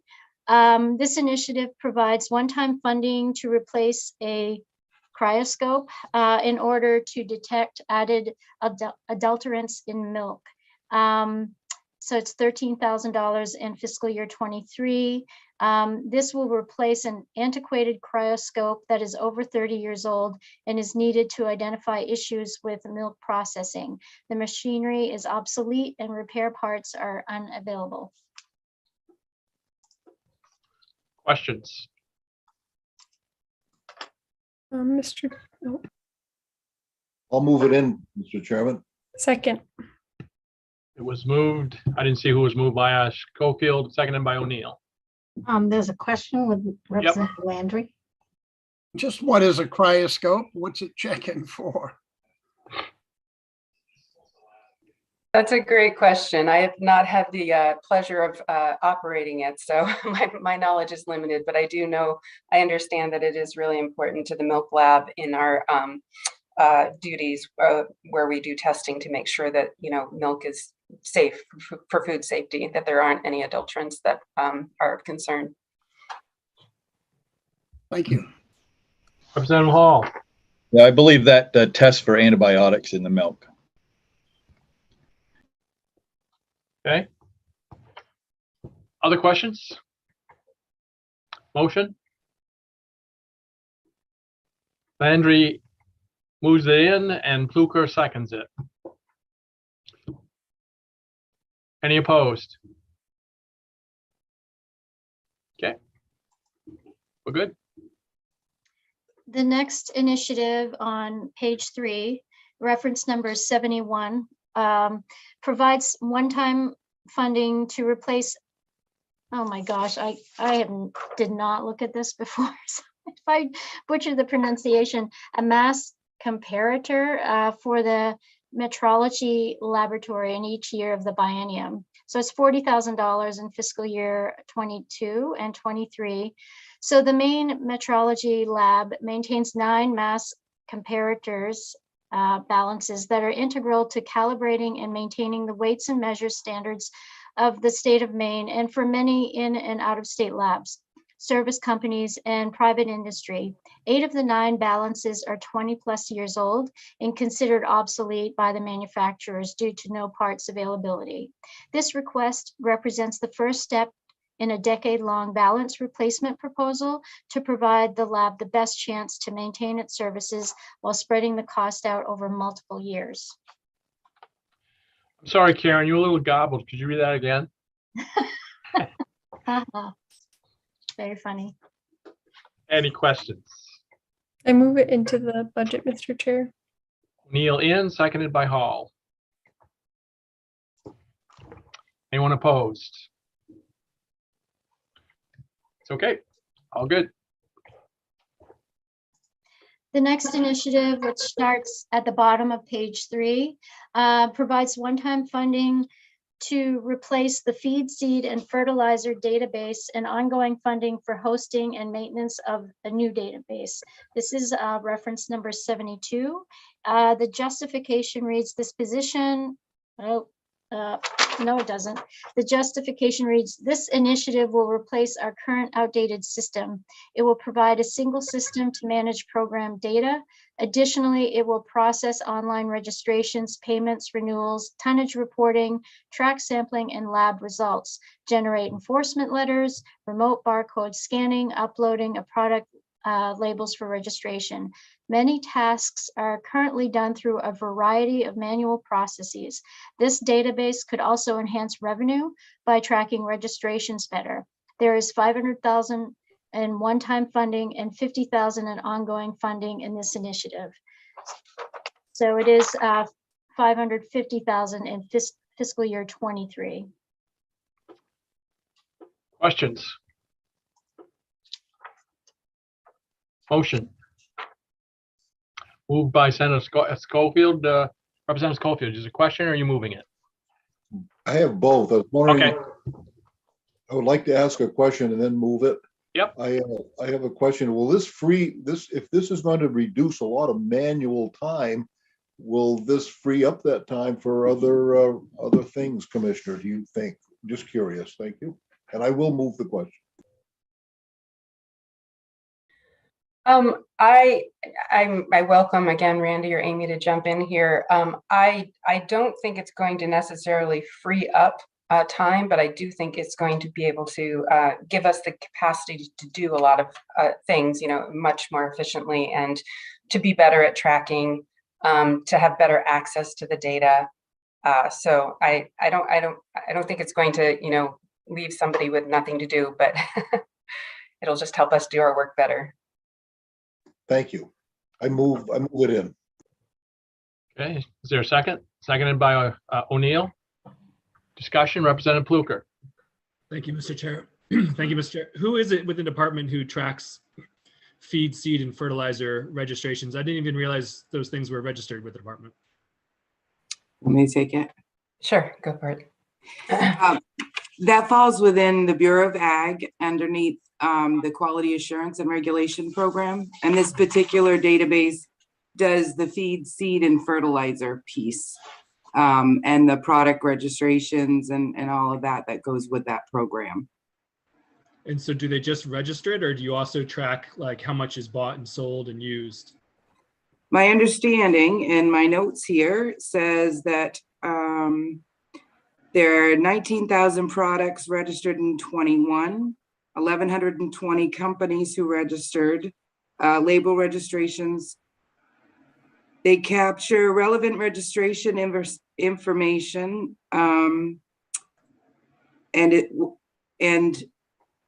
it does both soil, liming labels, commercial feed, pet food, and those type of things. Thank you very much. Appreciate it.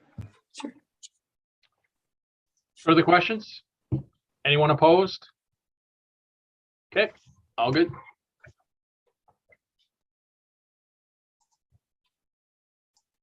The next initiatives reference numbers 73 and 74 on page 4 under the Bureau of Agriculture.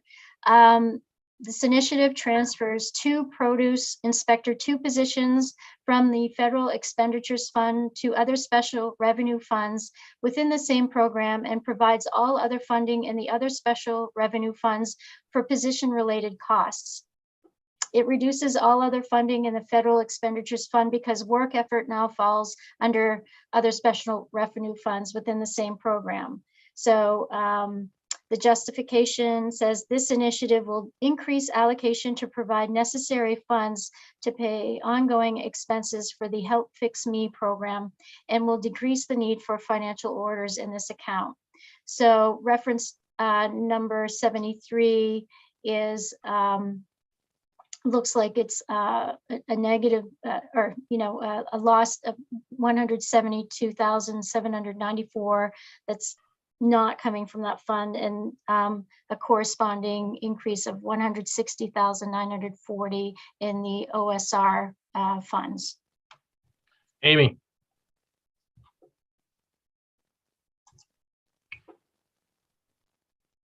You're muted, Amy. In the voting document, I believe it was copied and pasted incorrectly. That justification does not go with that one. The justification actually for that particular initiative should read, aligns work effort with funding and eliminates the federal allocation. And I'm not sure how that happened, but it really has zero to do with the Help Fix Me program. That actually is from the very first initiative that you folks voted on, but not in relationship to this one. Okay. We need to fix that before we send that off. Any questions? Motion? Anyone? Move it in. Moved in by O'Neill, seconded by Landry. Amy, if you could just send me an email and, put in the reference numbers and what the justification language should look like, I can make that correction. Yep, it's actually in the document I sent you earlier, but, and the note is in there, but It's highlighted yellow. Okay, never mind then. I'm all set. Anyone opposed? We're good. I can see half a bill, so we're all set. Okay, Cheryl. You're muted, Cheryl. We only have 7 persons now. One, two, who do we lose? We lost Senator Maxman. Oh, okay. She's there. There she is. Okay, now we have 8. Okay, so it's 8-0. Okay. Yeah, on voting, you have to be, at least we have to be able to see you. All right, next one, Karen. All right, so the next initiative starts at the bottom of page 4 under the Bureau of Ag, reference number 75. This initiative establishes one agricultural compliance officer position in the Bureau of Ag program and provides funding for all other costs associated with the position in the Bureau of Agriculture and Office of the Commissioner programs to focus on PFAS fieldwork and outreach to farmers. So at the top of page 5, it's $101,574 in fiscal year 23. This position will focus on PFAS fieldwork and will provide outreach to farmers impacted by PFAS. Questions? Did we already have a compliance officer of PFAS? Is this a second one? The one before, I believe, continued Okay. a position, and this It was is a continuing, okay. Yeah. Other questions? Representative O'Neill? Thank you, Mr. Chair. So that was my question. I think as we talk about the PFAS positions, I'd like to know how the web all fits together. And I had that question, but didn't ask it when we had our first continuing position. So this will add somebody that can support this outreach. Okay. Yes, and actually in the packet we sent over this morning, there's a couple of pages. The title is PFAS Investments in Maine. And so if you look at that, that summarizes what we're asking for here in this budget, as well as what we asked for in the biennial budget. Okay, thanks. Is that the document from the DAF's commissioner that has everything? Okay. Yes. Yep. Other questions? Motion? I move it in. Moved in and seconded, O'Neill, and seconded by Landry. Anyone opposed? Okay.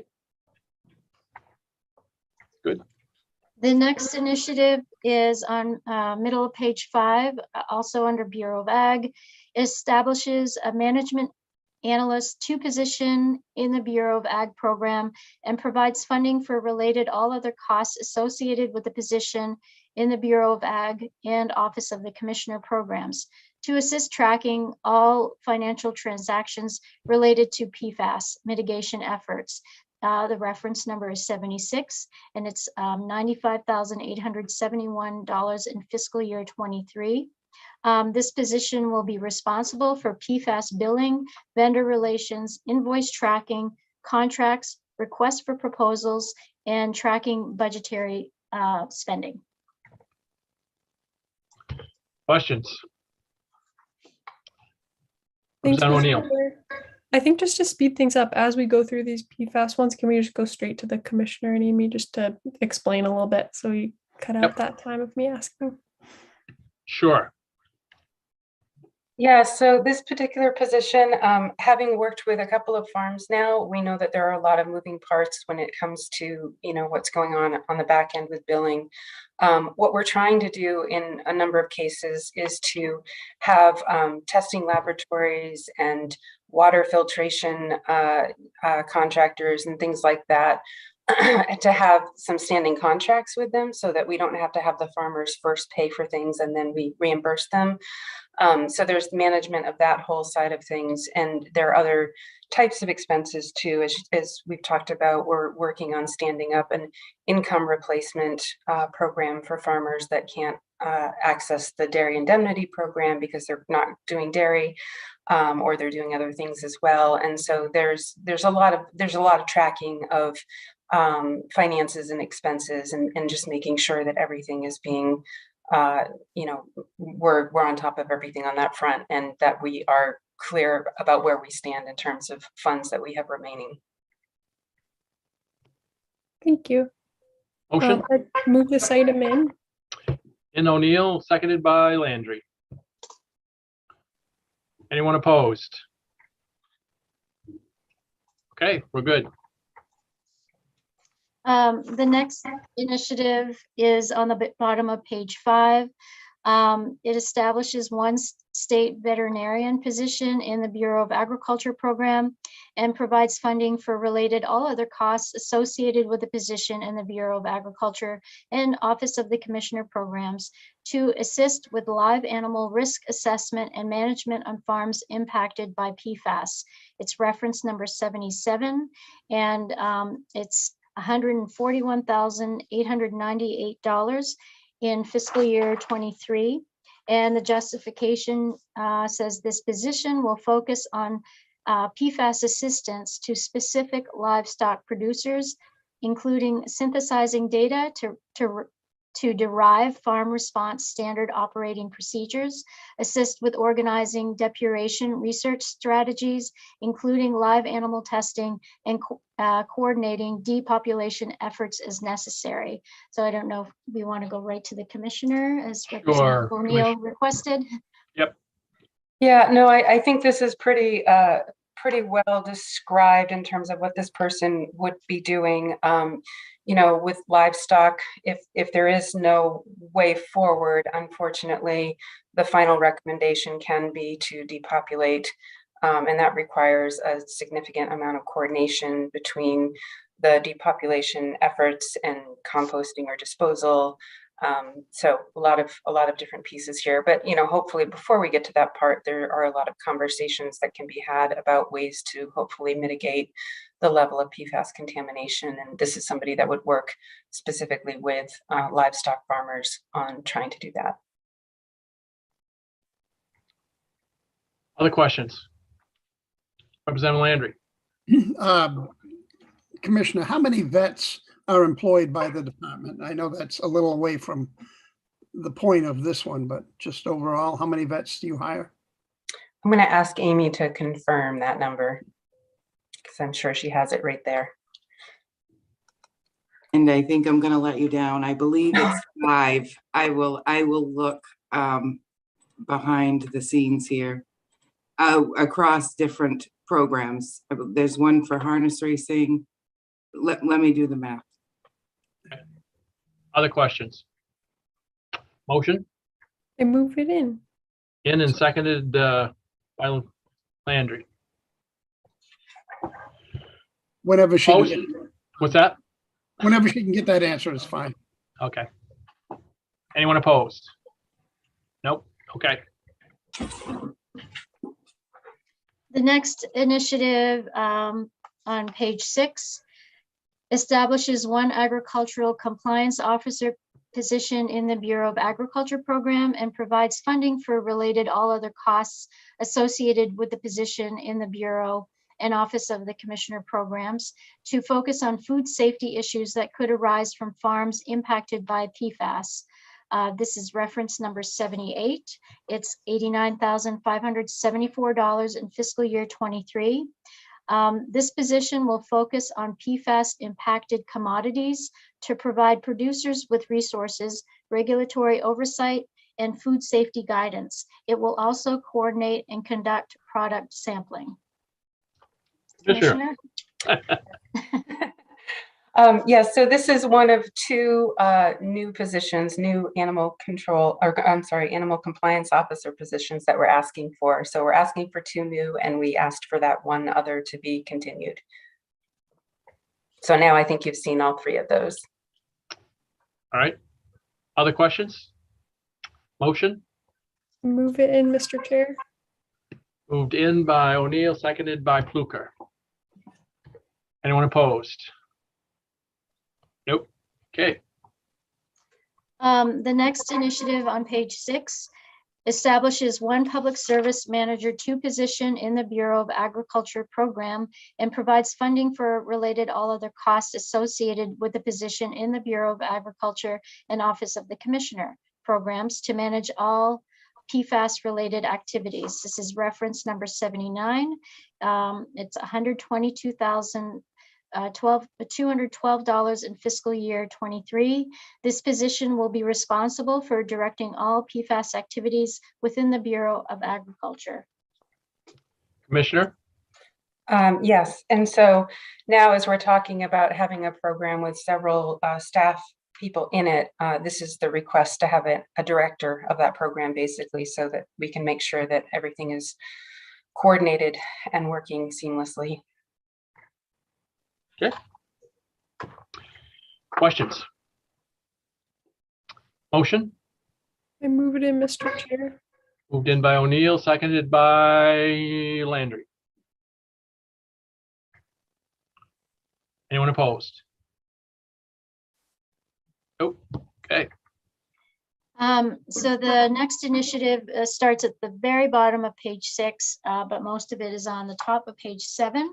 This initiative establishes one agency GIS technology coordinator position in the Bureau of Ag program and provides funding for related all other costs associated with the position in the Bureau of Ag and the Office of the Commissioner programs to focus on PFAS related data management. And it's $99,204 in state fiscal year 23. This position will focus on PFAS data management within the Bureau of Agriculture. Commissioner? Yes, so this is a position that really is focused on data management, and especially where we are interfacing with other departments and other entities. This is really important that we have that we're utilizing technology to the best of our abilities and to the best that it can enable us to really track and be able to manage this data. This is also a position that would really give capacity to some of the geospatial aspects of trying to work with farmers and doing planning around their property, their fields, different locations where perhaps sludge has been spread, and helping them to come up with a plan to go forth. Other questions? Motion? Move it in, Mr. Chair. O'Neill in, seconded by Maxman. Opposed? Okay.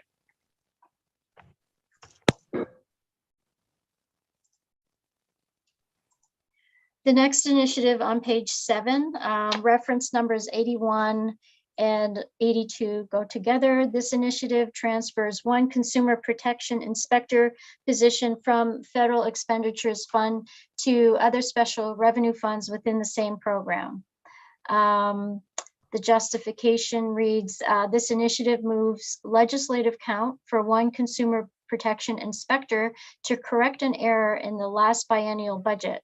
This position was reallocated from 100% federal expenditures fund to 100% other special revenue funds within the same program in Public Law 2021, Chapter 398, but the associated legislative count remained in the federal expenditures fund. Questions? Mr. Chair, I move it in. Moved in by O'Neill, seconded by Pluka. Opposed? It's good.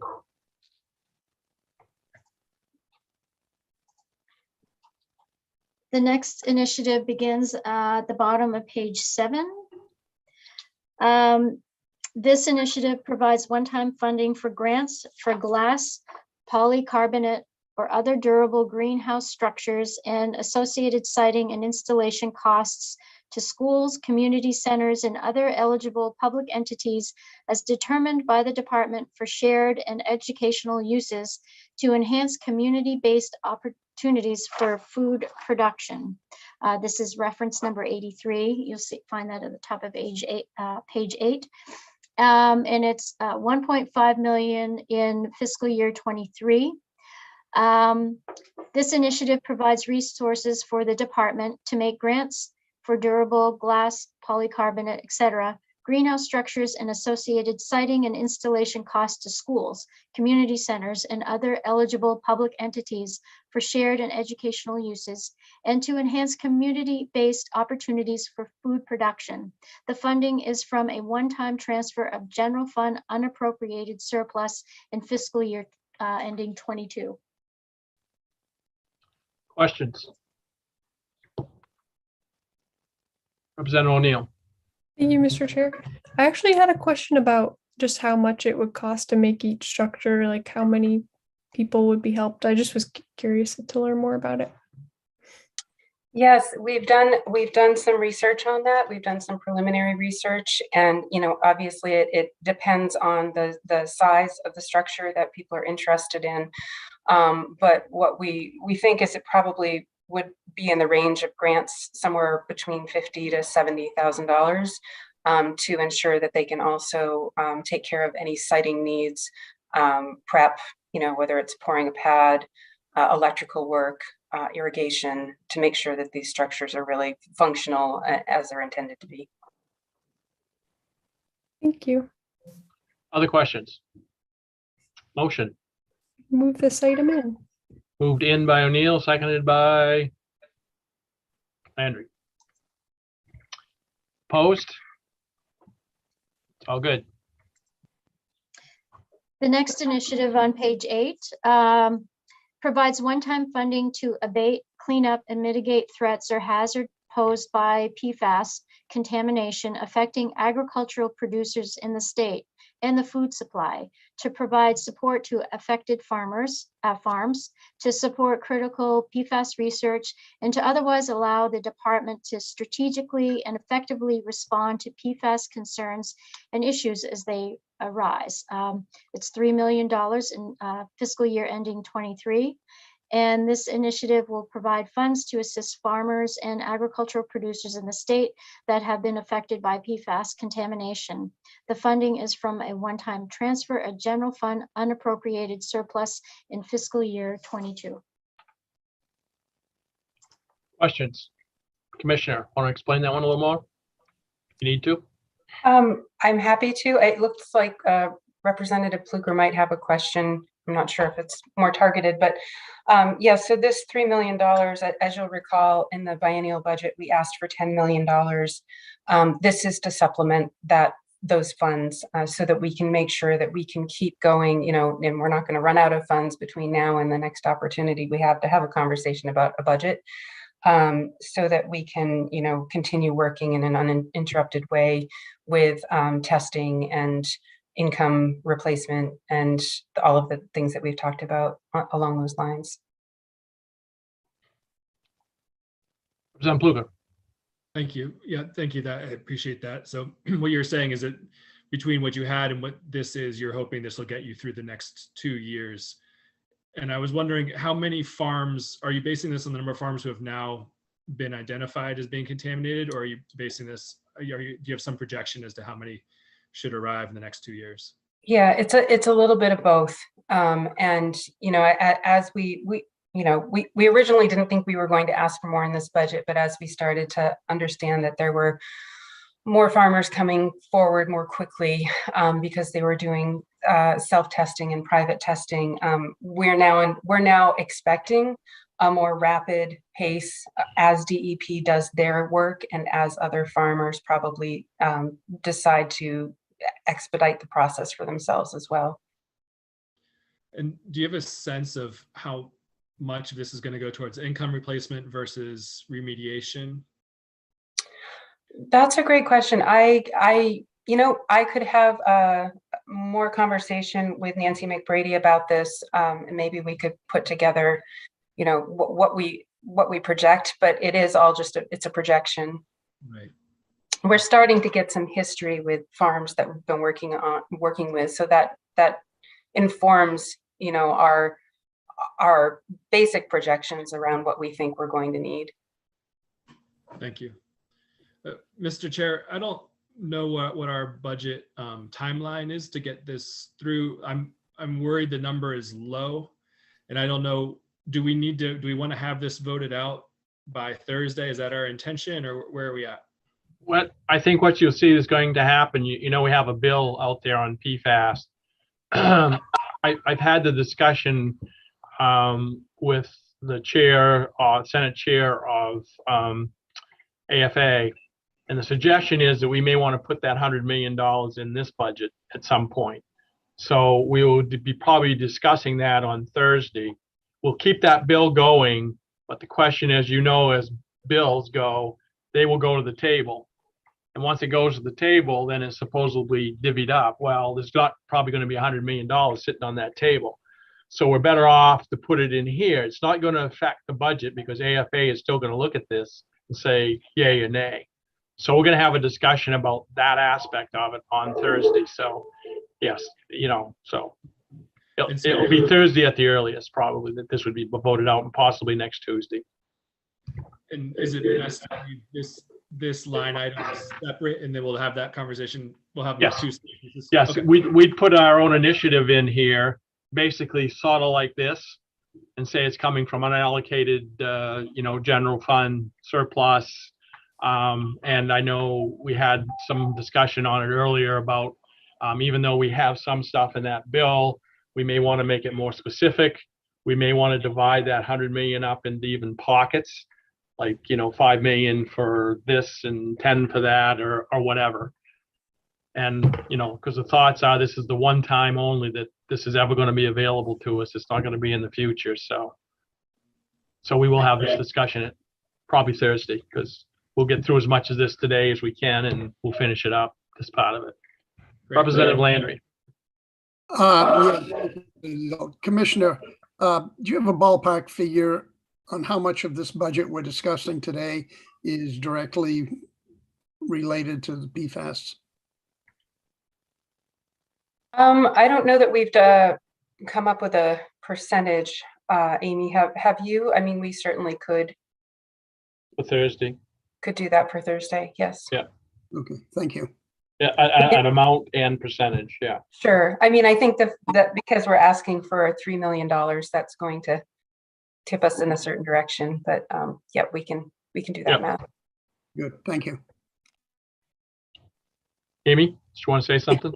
I just wanted to mention that this is the allocation in a dedicated account. So if you're thinking of changing it, you'll also need to reference the language part P, because that's the cash that goes in there to support the allocation. So they operate in tandem. If you don't change language part P, we don't have the cash in the account to make the expenditures. And we have 5 vets. 5 vets, okay. Any other questions? Motion? Pluka in, seconded by Landry. Anyone opposed? Seeing none. Okay. The next initiative at the bottom of page 8, we're now in the Division of Forest Protection. This initiative provides funding for Department of Administrative and Financial Services, Central Fleet Management Division costs for newly hired rangers. This is reference number 158. It's 104,000 in the current fiscal year ending 22 and also fiscal year ending 23. As the justification reads, as we have recently successfully filled several vacancies, we've needed to request vehicles that we had turned in previously to avoid unnecessary costs during a time that we were experiencing low ranger recruitment. Costs of rentals have increased, and we also anticipate filling additional vacancies through fiscal year 22 and fiscal year 23. requiring additional funds.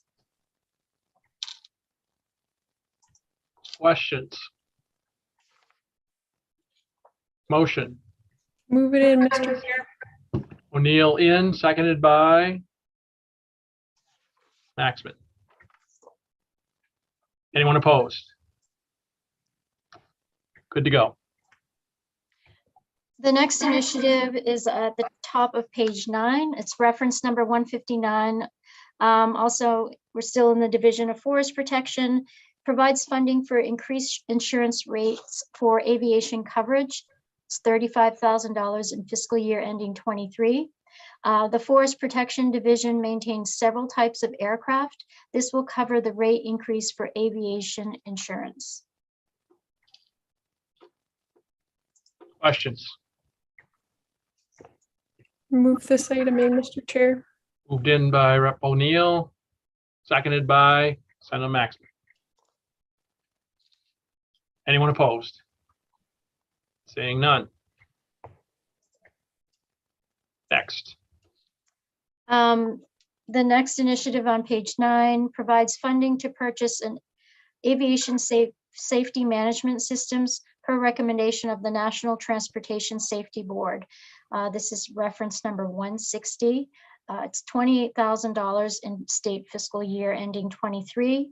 This will improve the safety of our fleet by tracking maintenance efforts more closely and is recommended by the National Transportation Safety Board, United States Forest Service, and the FAA. Questions? Move Motion. this item in, Mr. Chair. In by Rep. O'Neill, seconded by Representative Hall. Opposed? Good to go. The next initiative, reference number 161, provides one-time funding to replace 3 outboard motors. This is $28,400 in fiscal year ending 23. And the justification, which is at the top of page 10, says 2 boats in Lee and Topsfield will be taken out of service as unusable until the motors are replaced. This will impact our ability to respond to fire emergencies on many lakes and rivers in the central region. The 3rd boat, located in Greenville, is currently operational but is not reliable and is a safety issue. Questions? Motion.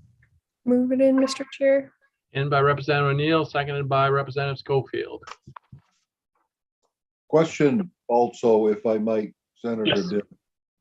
I am wondering, sitting here in my little realm, what if I could ask the commissioner perhaps why some of these items that seem to have been, why weren't they presented to us during the regular session? Why are they at this session's second session as emergencies? I would just like to hear an explanation. Thank you, Senator Dill. That is a great question. So these are, well, as you might remember, when we were putting together the biennial budget, we were asked to look at savings because we were not in a position where we really knew what was going to be happening with our revenue projections. And so this time around, going into the supplemental budget, we knew that we were in a better position as a state, and we really were hoping to get some of these longer standing maintenance and equipment replacement issues taken care of, and not waiting for the next biennial budget. That's a very good answer, Commissioner. Thank you. Other questions? Anyone opposed? It's good.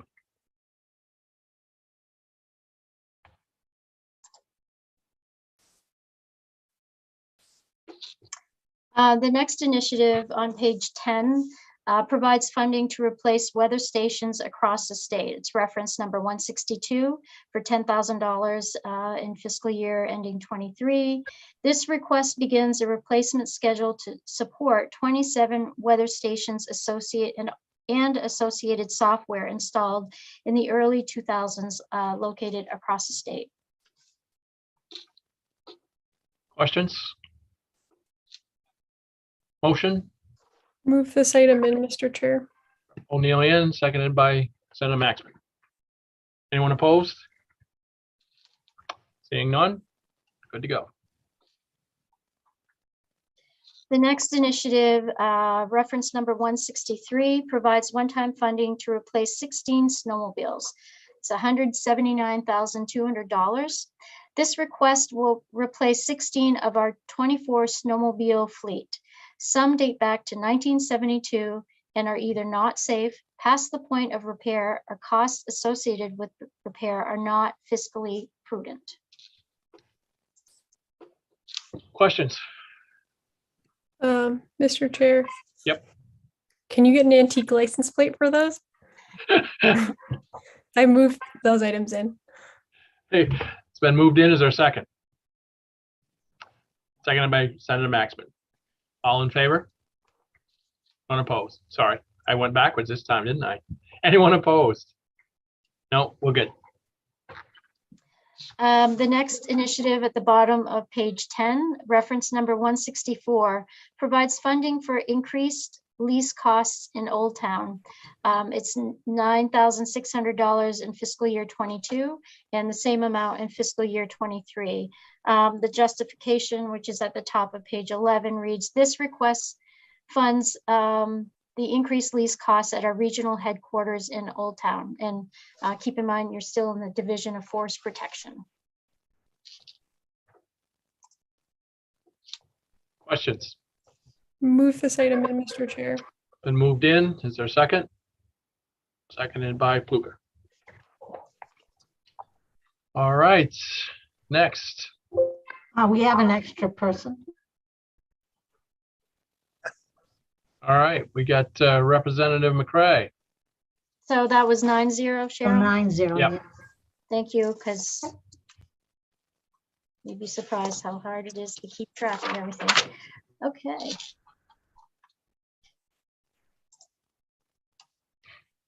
The next initiative at the top of page 11, this is under Forest Resource Management. Reference number 166 provides funding to align allocation with projected available resources within the resource management program.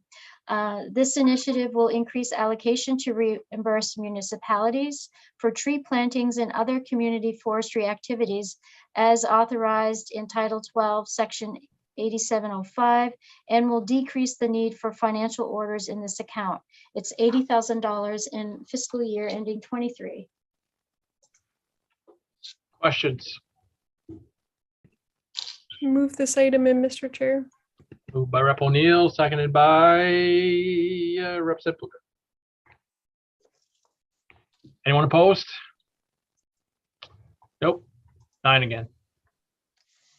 The next two reference numbers, 167 and 168, still in the Forest Resource Management. This reallocates one Office Associate 2 position from 50% general fund and 50% federal expenditures fund to 100% general fund within the same program. So it's $33,179 in fiscal year ending 22 and $34,474 in fiscal year 23, and then the corresponding amounts not paid for by the federal expenditures fund. This initiative aligns work effort with the appropriate funding source. The position is the administrator of the new online forest notification system and replies to constituent requests for assistance.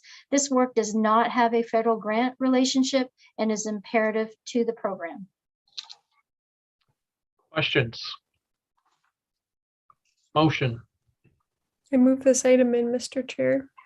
In by O'Neill, seconded by Schofield, and a question by Schofield. No, just in. Okay.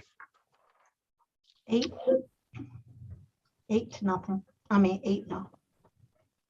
There's only 8 people now. Oh, that's Yes, Max. she That's is. Now there's 9. She pops in and out. All right. 9-0. Keeps us on our toes. Come on, Senator.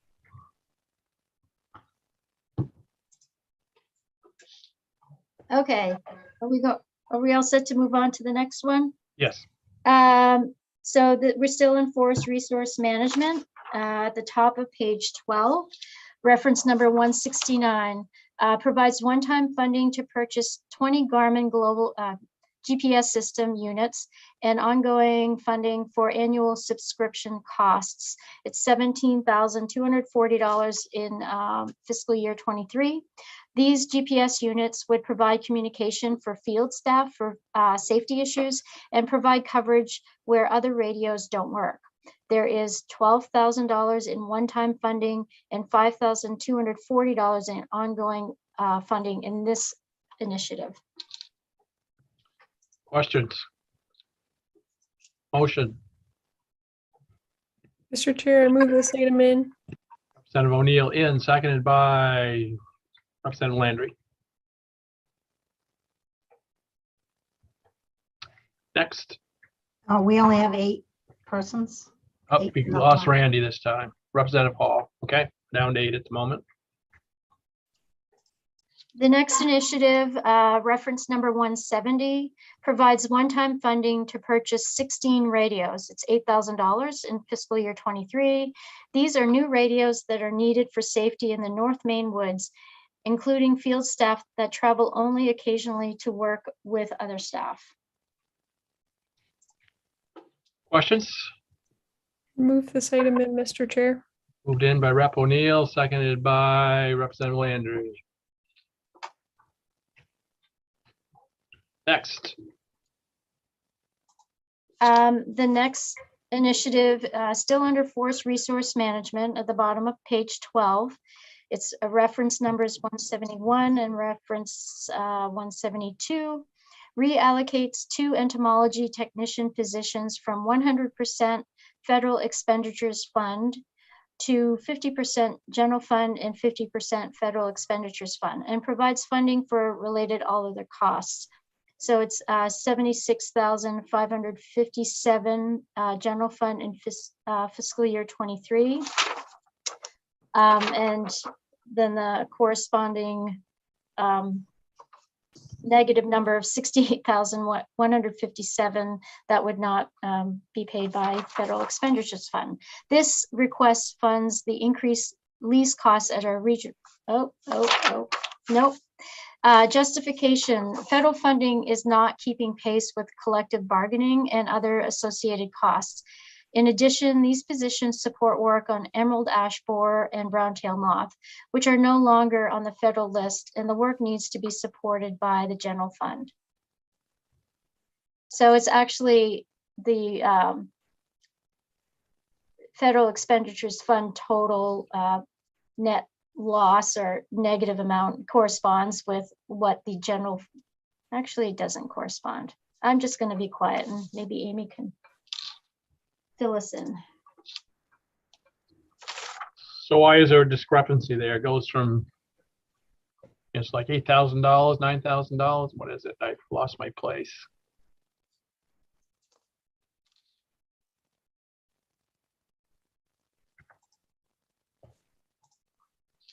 It's 76 versus 68.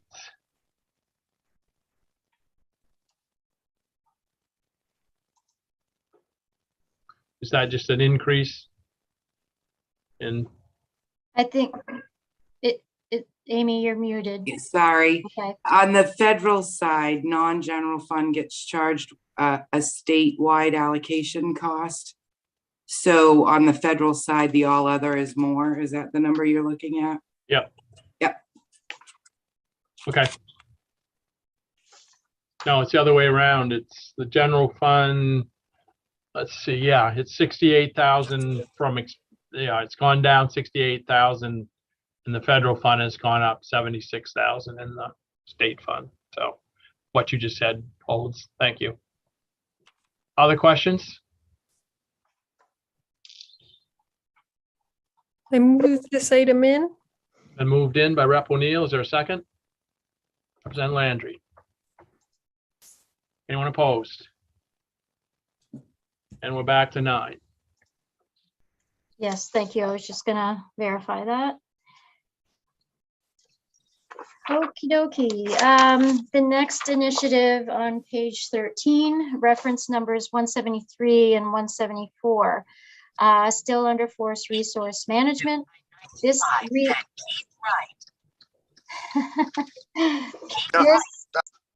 yeah, someone needs to mute. This initiative reallocates 4 entomology technician positions from 100% federal expenditures fund to 50% general fund and then 50% federal expenditures fund, and provides funding for related all other costs.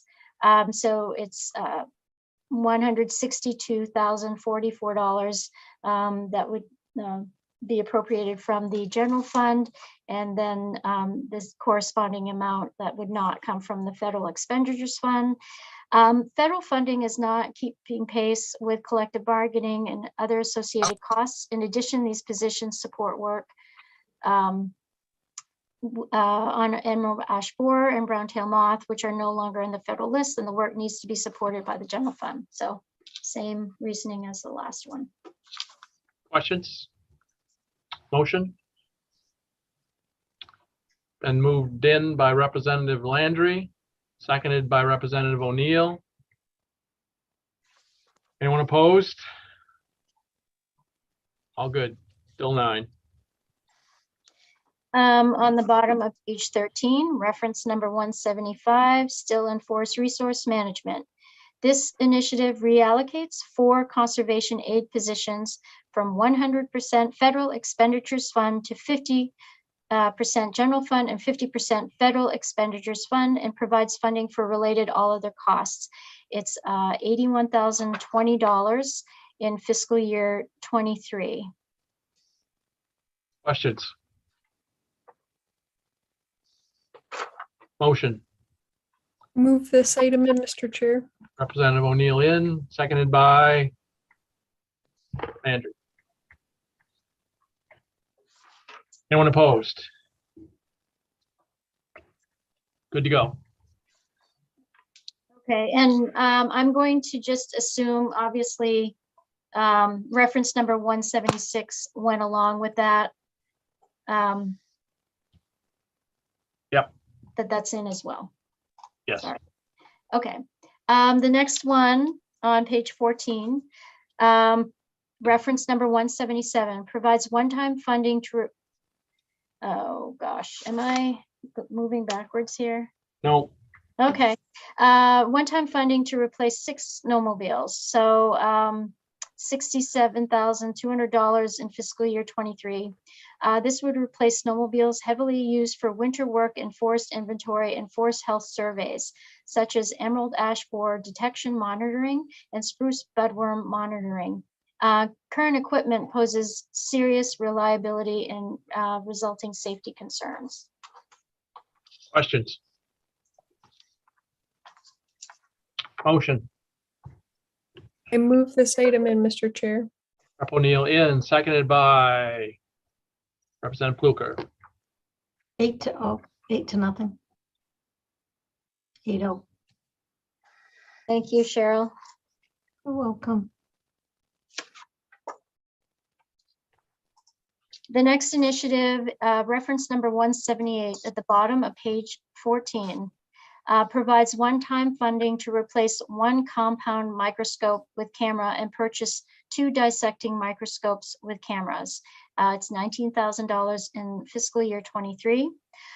This will replace 1 microscope used for forest pathology that is inadequate for optics and lighting, and provide 2 additional microscopes in Old Town and Ashland to allow work to be conducted on sorting and screening trap samples and diagnostics at these remote office locations.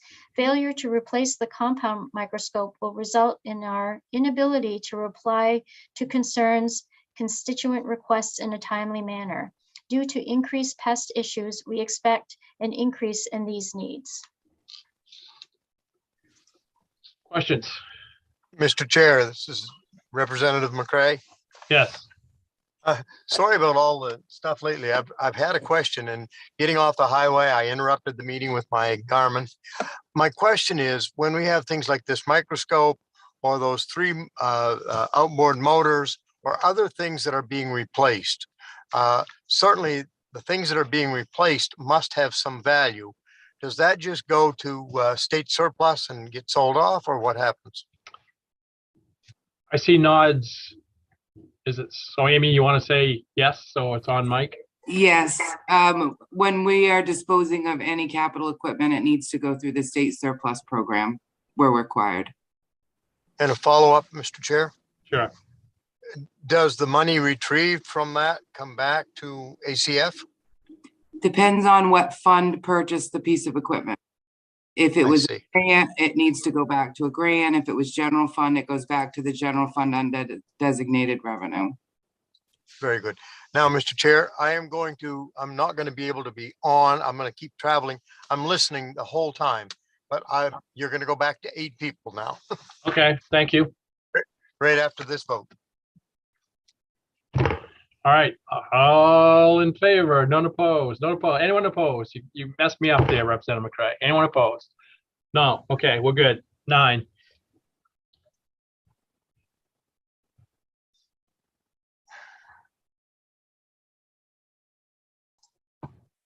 There we go. On page 15, the next initiative, reference number 179, establishes 1 entomologist 2 position in the Forest Resource Management Program and provides funding in the Office of the Commissioner Program for related all other costs. So it's $105,022 in fiscal year 23. This position will assist with the critical need in public health emergencies related to mosquito vector diseases and statutory requirements to conduct applied research related to management of insects, diseases, and abiotic agents potentially injurious to forest resources. Since 2000, we have seen the introduction and negative impacts of 8 significant forest pests to our forest health and the impact on human health, as with the brown-tailed moth. Questions? Motion. Thank you, Mr. Chair. I just had a quick question. Yep. How many total entomologist positions are being added? Too many. I'm just seeing a lot. I just was curious about like the big picture. Maybe if you could talk about it. Amy, do you have the total in front of you? Yeah. I don't, but what you are seeing, and I can get that, some of what you're seeing and talking about is reallocating the current ones we have because there aren't enough federal funding to support them. Right. So we can get you the additional ones. I'll try to do a back of the envelope here for you. Okay, sounds good. Thanks. Mr. Chair, I'd move that we move this in. Moved in by Representative O'Neill, seconded by Representative Schofield. Anyone opposed? All good. Back to 8. This next initiative, reference number 180, establishes 2 senior entomology technician positions to respond to insect and disease inquiries in the central and southern regions and provides funding for related all other costs. So it's $186,792 in fiscal year ending 23.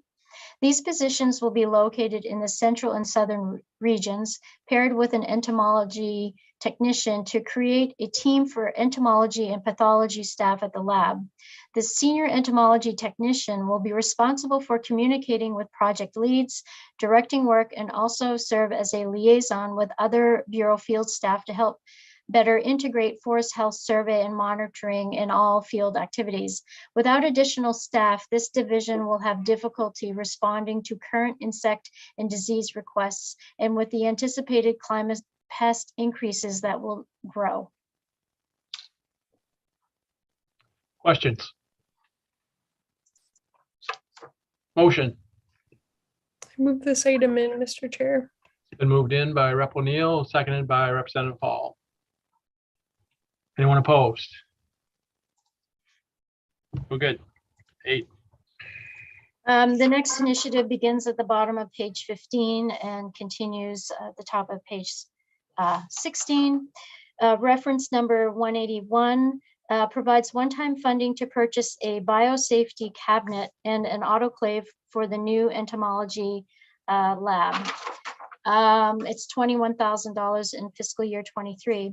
So the forest pathology lab has not had a functioning autoclave in several years. This piece of equipment is becoming more critical as the lab is doing more cultures due to the increasing problem with conifer foliage diseases.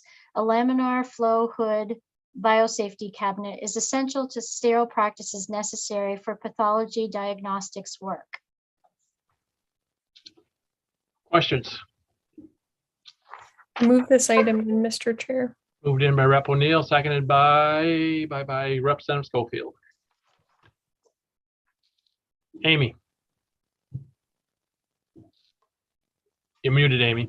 Sorry, your answer on the entomology is 2 senior entomology technicians is our new request, and 1 entomology. I'm gonna trip over the title and I'll get entomologist 2. So 3 positions total. Yeah, a new. Okay. Back to this one.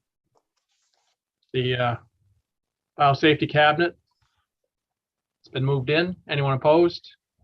Okay. Moving on. Page 16, reference number 182, still in forest resource management, provides funding for forest inventory and analysis plot access for remote plots due to a lack of drivable roads and navigable waters.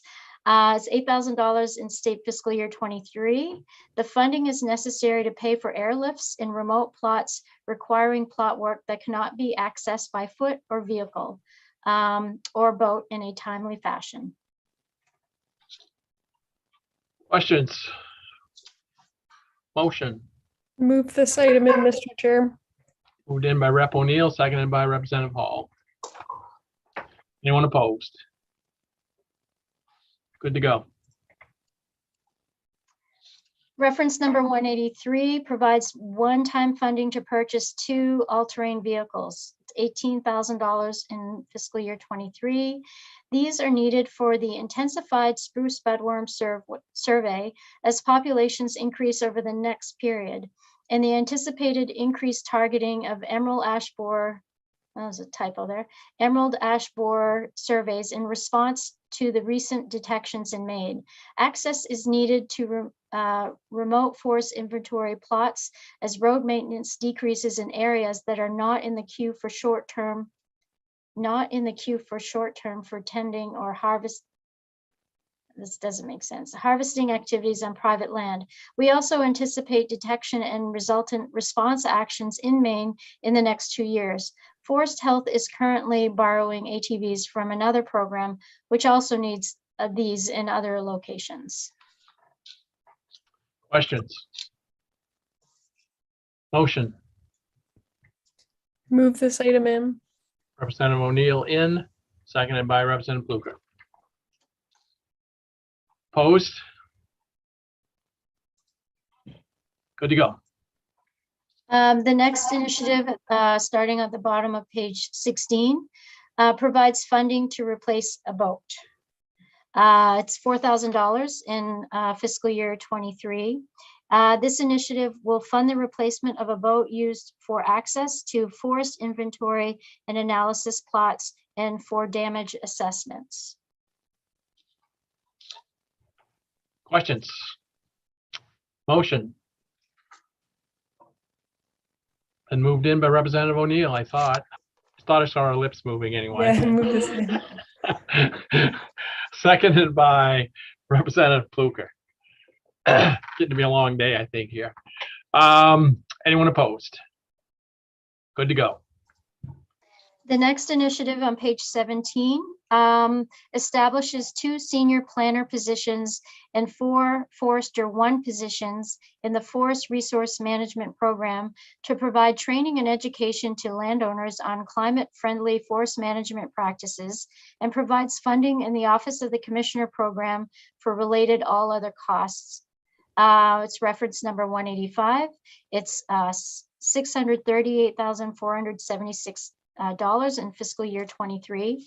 The justification reads, the Forest Carbon Task Force recommends increasing staff to develop training modules for landowners, loggers, and foresters on climate-friendly forest management practices, and to allow for greater outreach to landowners. One of these positions will be dedicated to marketing and utilization to work with loggers, foresters, and landowners. Questions? Mr. Chair, I had a question for the commissioner about just the Forest Carbon Task Force and what these recommendations implement. Just a little bit more. Yes, sure.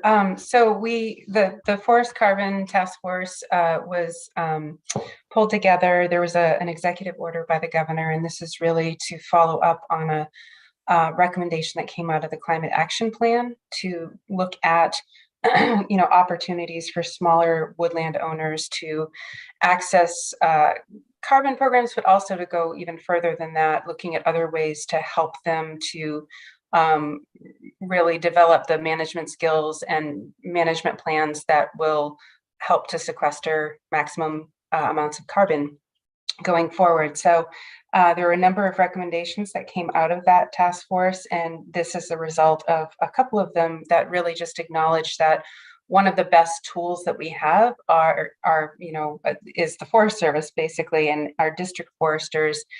So having more boots on the ground to do more outreach with landowners could be a real benefit.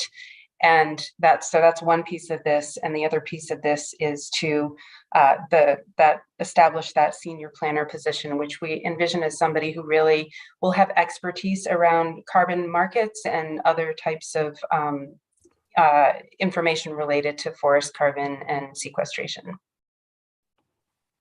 Thank you. I would move this item in, please.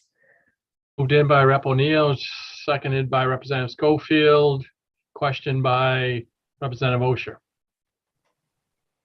Hi, this is great to see. I also, because we're mentioning carbon, wanted to find out if there was a way to add something into the budget. I don't know how this process goes, but you provided us with an interim report at the beginning of March about the soil carbon incentives, and that the full report won't come until September. And so there really, unless we put a budget item in, there's no way to do some kind of pilot project to try to test what the results of that report propose as ways to measure and incentivize carbon storage for land use, not just for forest lands, but also other agricultural lands and conservation lands. So I'm wondering if there'd be a way we could add a line item that would be about a pilot project so that the project could be done in 2023 and could be reported back. Is that done in 22 or 23, Representative? Excuse me, 2022, and so that we would then be able to hear about it in 2023.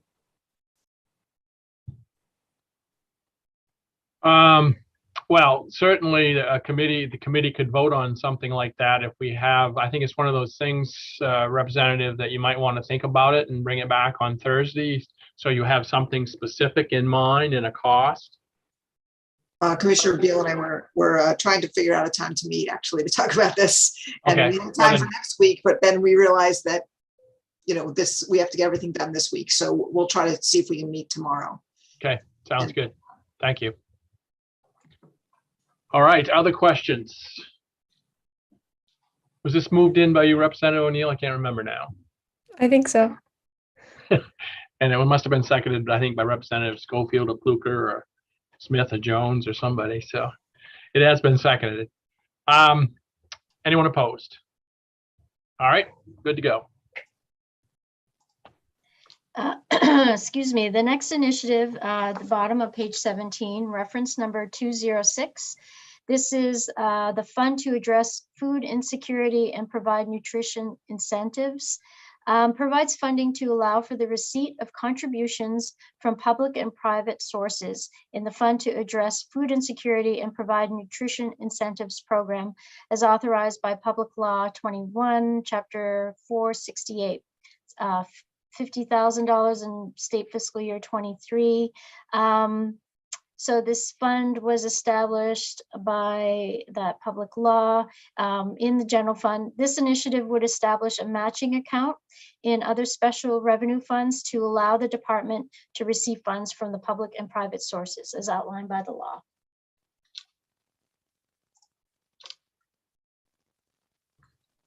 Question, Representative Pluker. Thank you, Mr. Chair. So the first $50,000 has gone in already, or is this the first allocation for this public law?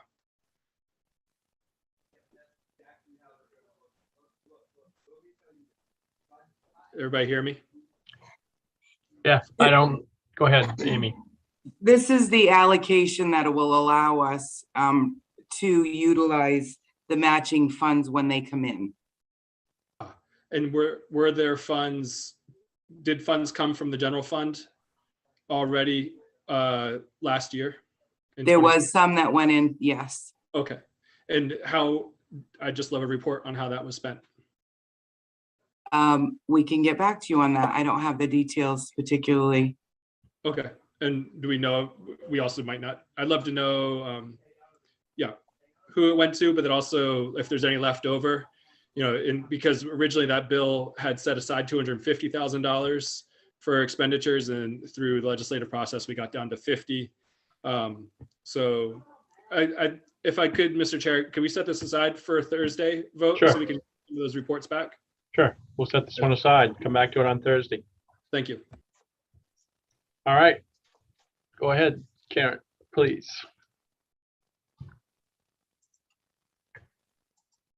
At the top of page 18, under geology and resource information, reference number 194, this initiative establishes one public service manager, one position in the Geology and Resource Information Program as the Director of Municipal Planning Assistance, and provides funding in the Office of the Commissioner Program for related all other costs.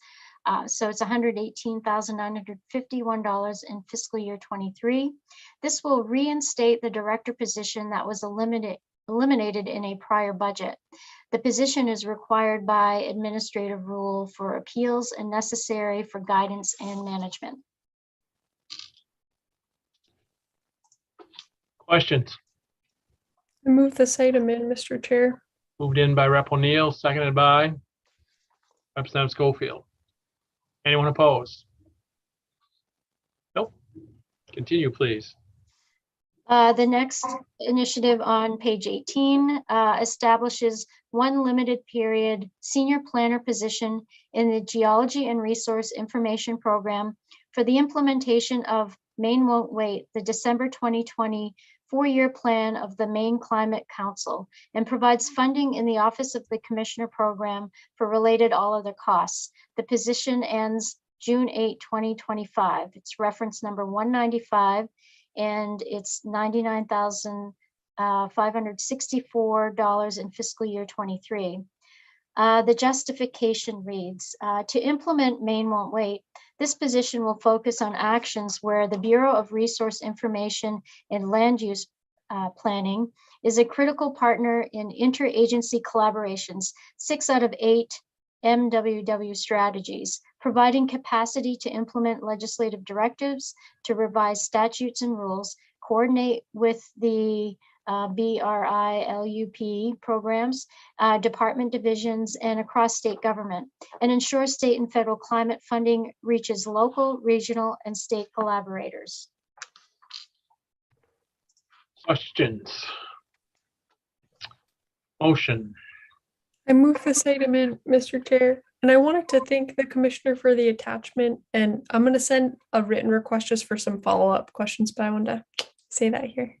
So keep an eye out for it. All right, it's been moved in. Is there a second? Hello? Hello, hello? Second? Thank you, Representative Osher. Anyone opposed? Nobody opposed. All right. The next initiative at the bottom of page 18, reference number 196, establishes one limited period senior planner position in the Geology and Resource Information Program to review grant applications, administer contracts, and manage projects with grantees within the Municipal Planning Assistance Program, and provides funding in the Office of the Commissioner Program for related all other costs. This position ends June 8, 2025. And it's the same amount, 99,564. So this position will assist with comprehensive plan review to meet statutory deadlines and provide technical assistance to municipalities. Question? I move Motion. this item in, Mr. Chair. Rep. O'Neill in, seconded by Representative Hall. Opposed? Nope, good to go.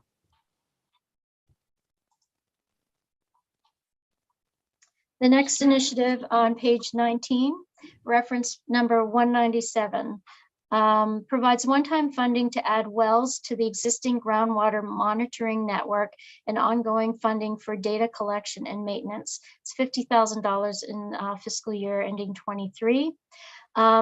Funds will be used to add additional existing wells to the groundwater monitoring system, instrument select wells for real-time data collection, increase measurement frequency at non-instrumented wells, and install new wells in underrepresented geographical and geological areas. All information will be contributed to the National Groundwater Monitoring Network that will facilitate local and regional analysis. There is $40,000 in one-time funding and $10,000 in ongoing funding in this initiative. Questions? Motion. Representative O'Neill. Thank you, Mr. Chair. I had a question about just like what areas are being targeted, and is this part of PFAS? Is it something bigger? Great question.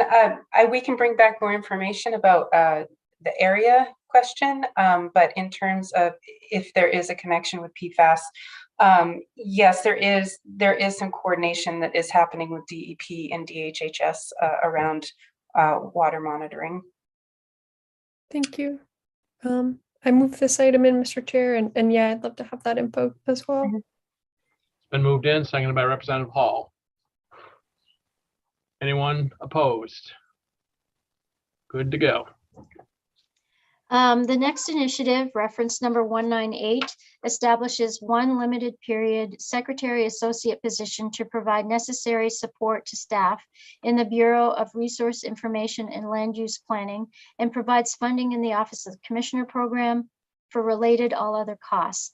This position ends June 8, 2025. It's $79,018 in fiscal year 23. This position would improve efficiency to address administrative tasks. Questions? Motion. I move this item in, Mr. Chair. Rep. O'Neill in, Representative Kluger, seconded. Anyone opposed? Nope. Something I would say though is I've had a couple folks text me and say, what's our plan today? And I was hoping to get halfway through the budget today, which is somewhere around page 25 or 26, or until 3 o'clock, whichever comes first. So it's 2:33 right now. So that way everybody can have an idea of when we'll be getting done, somewhere within the next half hour.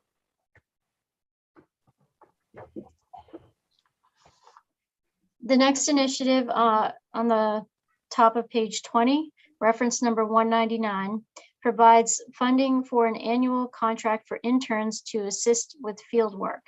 It's $16,000 in fiscal year 23. This initiative provides a cost-effective means of getting field and background research completed and supporting on-site educational internships. Questions? Motion. Move this item in, Mr. Chair. Moved in by Rep. O'Neill, seconded by Representative Hall. Opposed? Okay. Move on. The next initiative under geology and resource information, reference number 200, establishes one limited period planner 2 position in the geology and resource information program to provide grant and contract management assistance, data assembly, and technical assistance within the municipal planning assistance program, and provides funding in the Office of the Commissioner program for related all other costs. This position ends June 8, 2025. It's $89,934 in fiscal year ending 23.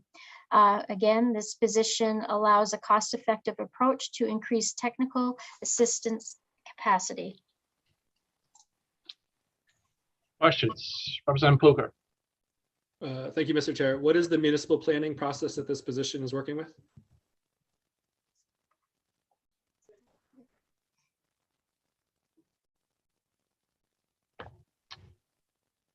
Commissioner, Amy, Randy?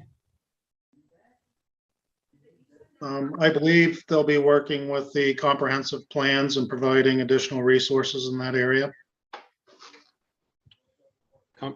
I'm sorry, comprehensive planning of what sort?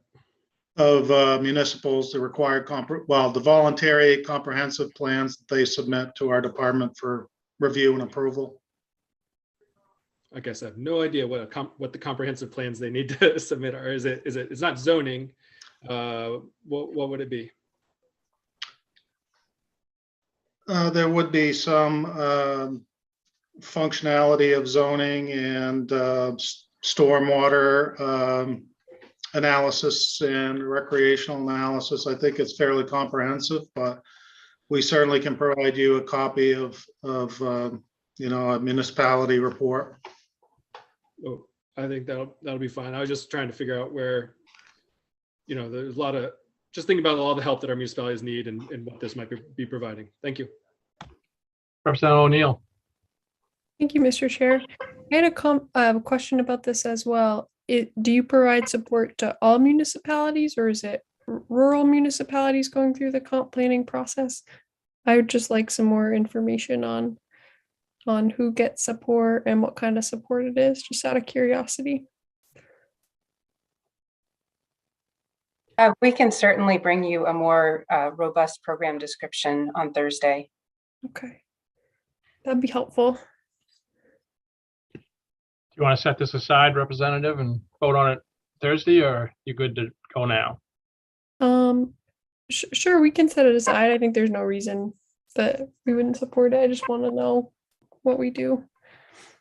Okay. We'll move on to the next one then. Honest ratio, perhaps. So this is reference number 62. It adjusts funding to align allocation with projected available resources within the Harness Racing Commission program. It's $218,000 in fiscal year 23. So Public Law 2015, Chapter 499 authorized advanced deposit wagering for horse racing, but did not provide additional allocation at that time. This initiative will increase allocation to provide the necessary allocation to distribute these funds. Questions? Representative O'Neill. Oh, thank you, Mr. Chair. That's a legacy hand. I just was wondering what that funding goes toward. That funding is distributed as statute tells us that we need to do it. We can get you the actual cascade of it, but it's much like all of the other harness racing, that there's a specific formula in which it gets distributed, like the Racino and the casino funds. So can you explain the mechanics of it just a little bit, like a high level? Is revenue coming in and it goes into a fund and then it goes back out, or does it come from the general fund? Like, how does that work? There's no general fund component. This is all advanced wagering deposit, which was new when they started doing the simulcast wagering around. And at that time, when those revenues come in from that, they didn't set up the allocation for us to be able to turn around and pay it out. So we've been having to do a financial order to set up the allotment to pay it out as we're required. Okay. Thanks for explaining. Sure. Okay, questions, other questions? All right, do I have a motion on this one already? Or is this the one we're setting aside? And, I can move it in if folks want to do All right, that. oh, yeah, this is harness race, okay. Been moved in, seconded by Representative Pluker. Any other questions? Anyone opposed? Okay, we're good to go. The next one on the top of page 21, 21, reference number 63, adjust funding to align with revenue changes approved in the December 2021 revenue forecast. This initiative records an increase in fiscal year ending 22 casino revenue and a decrease in fiscal year 23 casino revenue for the December 2021 revenue forecast. So the increase is $1,025,533 in the current fiscal year, and the decrease is $1,417,831 in fiscal year ending 23. Questions? Move this item in, Mr. Chair. And moved in by Representative Neal. Who wants to second that? Representative Hall right next to her on my screen. Anyone opposed? Nope, good. Next. Now we're into Land for Maine's Future. This initiative provides funding to cover the annual fee from Informe for the Conservation Land Registry database. It's $6,000 in fiscal year 23, reference number 149. So Title 33, Section 479C requires the department to maintain the Conservation Lands Registry, a voluntary tool designed to track public and private conservation land in our state. The user registration fee of $80 does not cover the annual hosting fee for the web-based registry. Questions? Motion. I move this item in, Mr. Chair. Rep. O'Neill in, seconded by Representative Pluger. Anyone opposed? Okay. Good. The next initiative, reference number 204, the bottom of page 21, establishes one senior planner position and one paralegal assistant position to efficiently execute the Land for Maine's future goals, reduces all other in the same program to fund the positions, and provides funding in the Office of the Commissioner program for related all other costs. It's $172,461 in fiscal year 23. These positions are requested to efficiently execute the LMF goals as outlined in Public Law 2021, Chapter 398, Part FFFF. Questions? Motion. I move this item in, Mr. Chair. Rep. O'Neill in, seconded by Representative Pluker. Anyone opposed? Nope, okay. The next initiative is under Land Management and Planning, reference number 202 on page 22. It establishes one limited period Forester 2 position in the Land Management and Planning program to focus on marketing forest products in the Western region, and provides funding in the Office of the Commissioner program for related all other costs. This position ends June 8, 2025. It's $106,442 in fiscal year 23.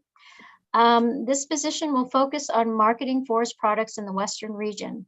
The lack of a Forester 2 position has significantly reduced the Bureau's ability to identify the most efficient, in terms of trucking, lucrative markets for its forest products. Examples include veneer, quality hardwood, spruce saw logs, thereby impacting the Bureau's revenue. Creation of this position would likely generate much more revenue than the cost of the position. The same position exists in the northern and eastern regions and was eliminated from the western region in the last administration. Questions? Motion. Move this item in, Mr. Chair. It's been moved in, seconded by Representative Schofield. Anyone opposed? Nope. We're good. At the bottom of page 22, this is Maine Conservation Corps, and there's two reference numbers, 146 and 147. This initiative transfers and reallocates the cost of one office associate to position from 90% other special revenue funds and 10% federal expenditures fund to 50% general fund, 40% other special revenue funds, and 10% federal expenditures fund, and reallocates the cost of two volunteer services coordinator positions from 100% other special revenue funds to 50% general fund and 50% other special revenue funds, and provides general fund all other for programmatic support. So it's $283,554 in fiscal year 23, $67,544 in the current fiscal year. That would come from the general fund. And then as far as these other special revenue funds, it would be a negative 27,544 and negative 123,015 in fiscal year 23. So since the creation of the Maine Conservation Corps, general fund support has declined from nearly 40% of the program to only 5%. This reduction places a greater burden on the fee-for-service component of the Maine Conservation Corps, which was significantly diminished during the pandemic. It is critical that the core job training functions of MCC, several weeks of training that is irrespective of the job placement, are adequately supported through both state and AmeriCorps staff.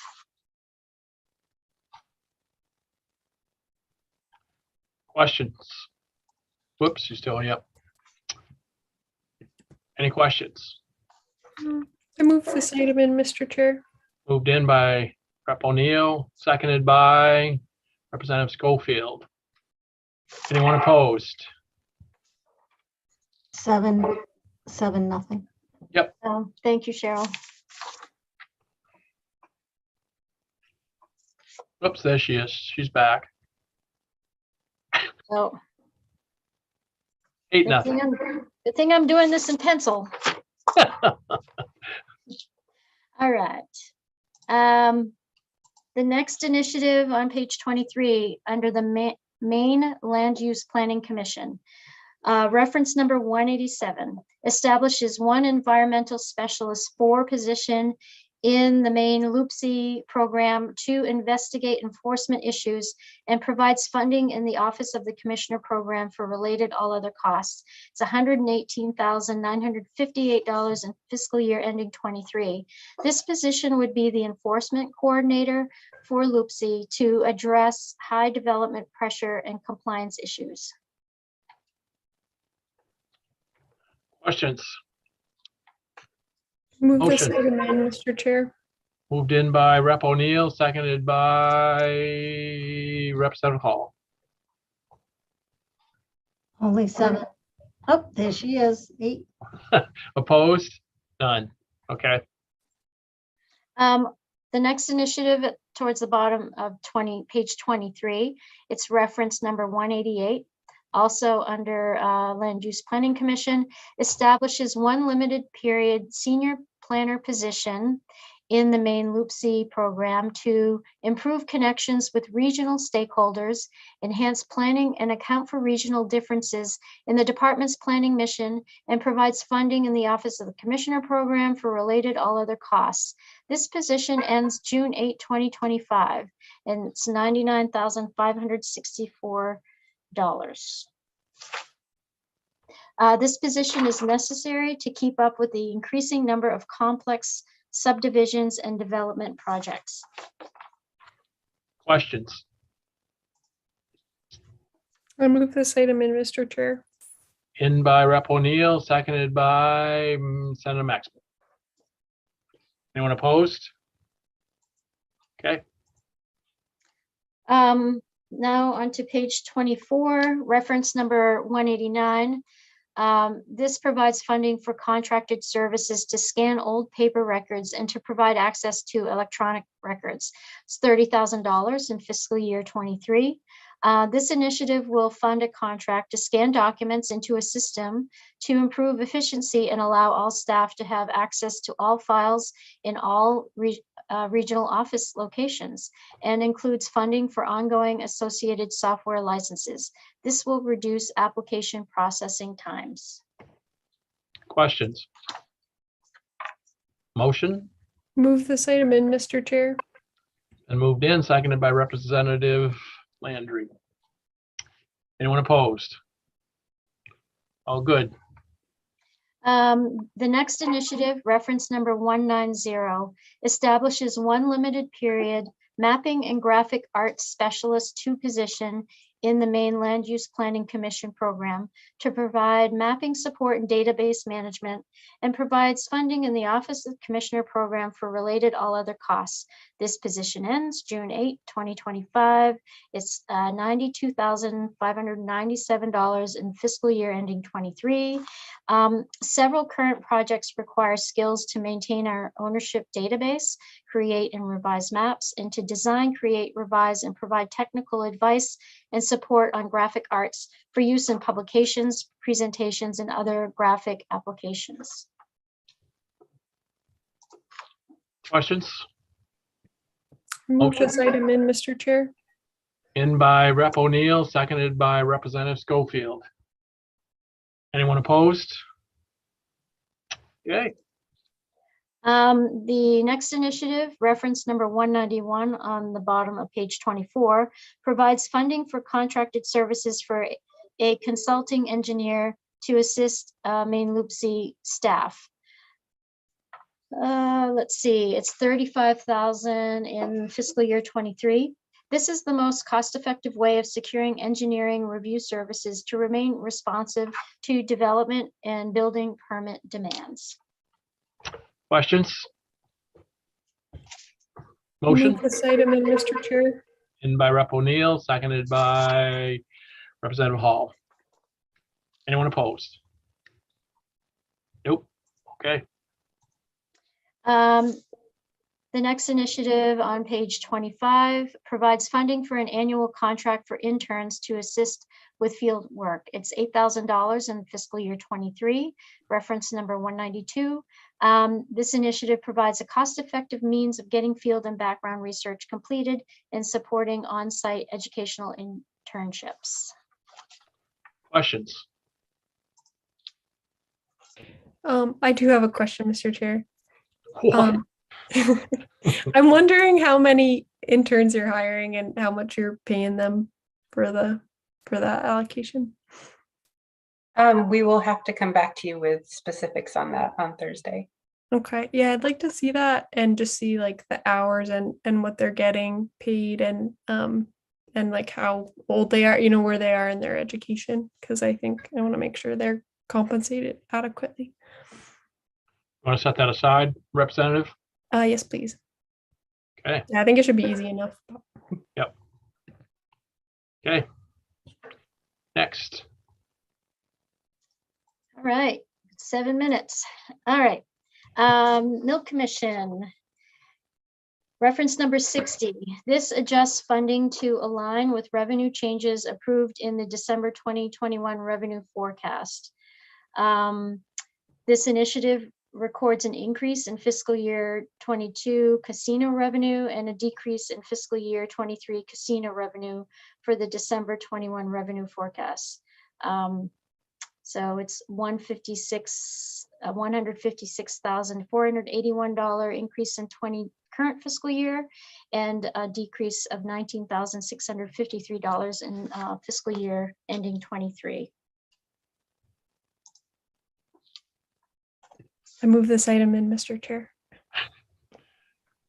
Is there a second? Representative Schofield seconded. Anyone opposed? No. 7-0. Yep. We're at Representative 7. Hall. Yep, 7. Representative Hall was gone.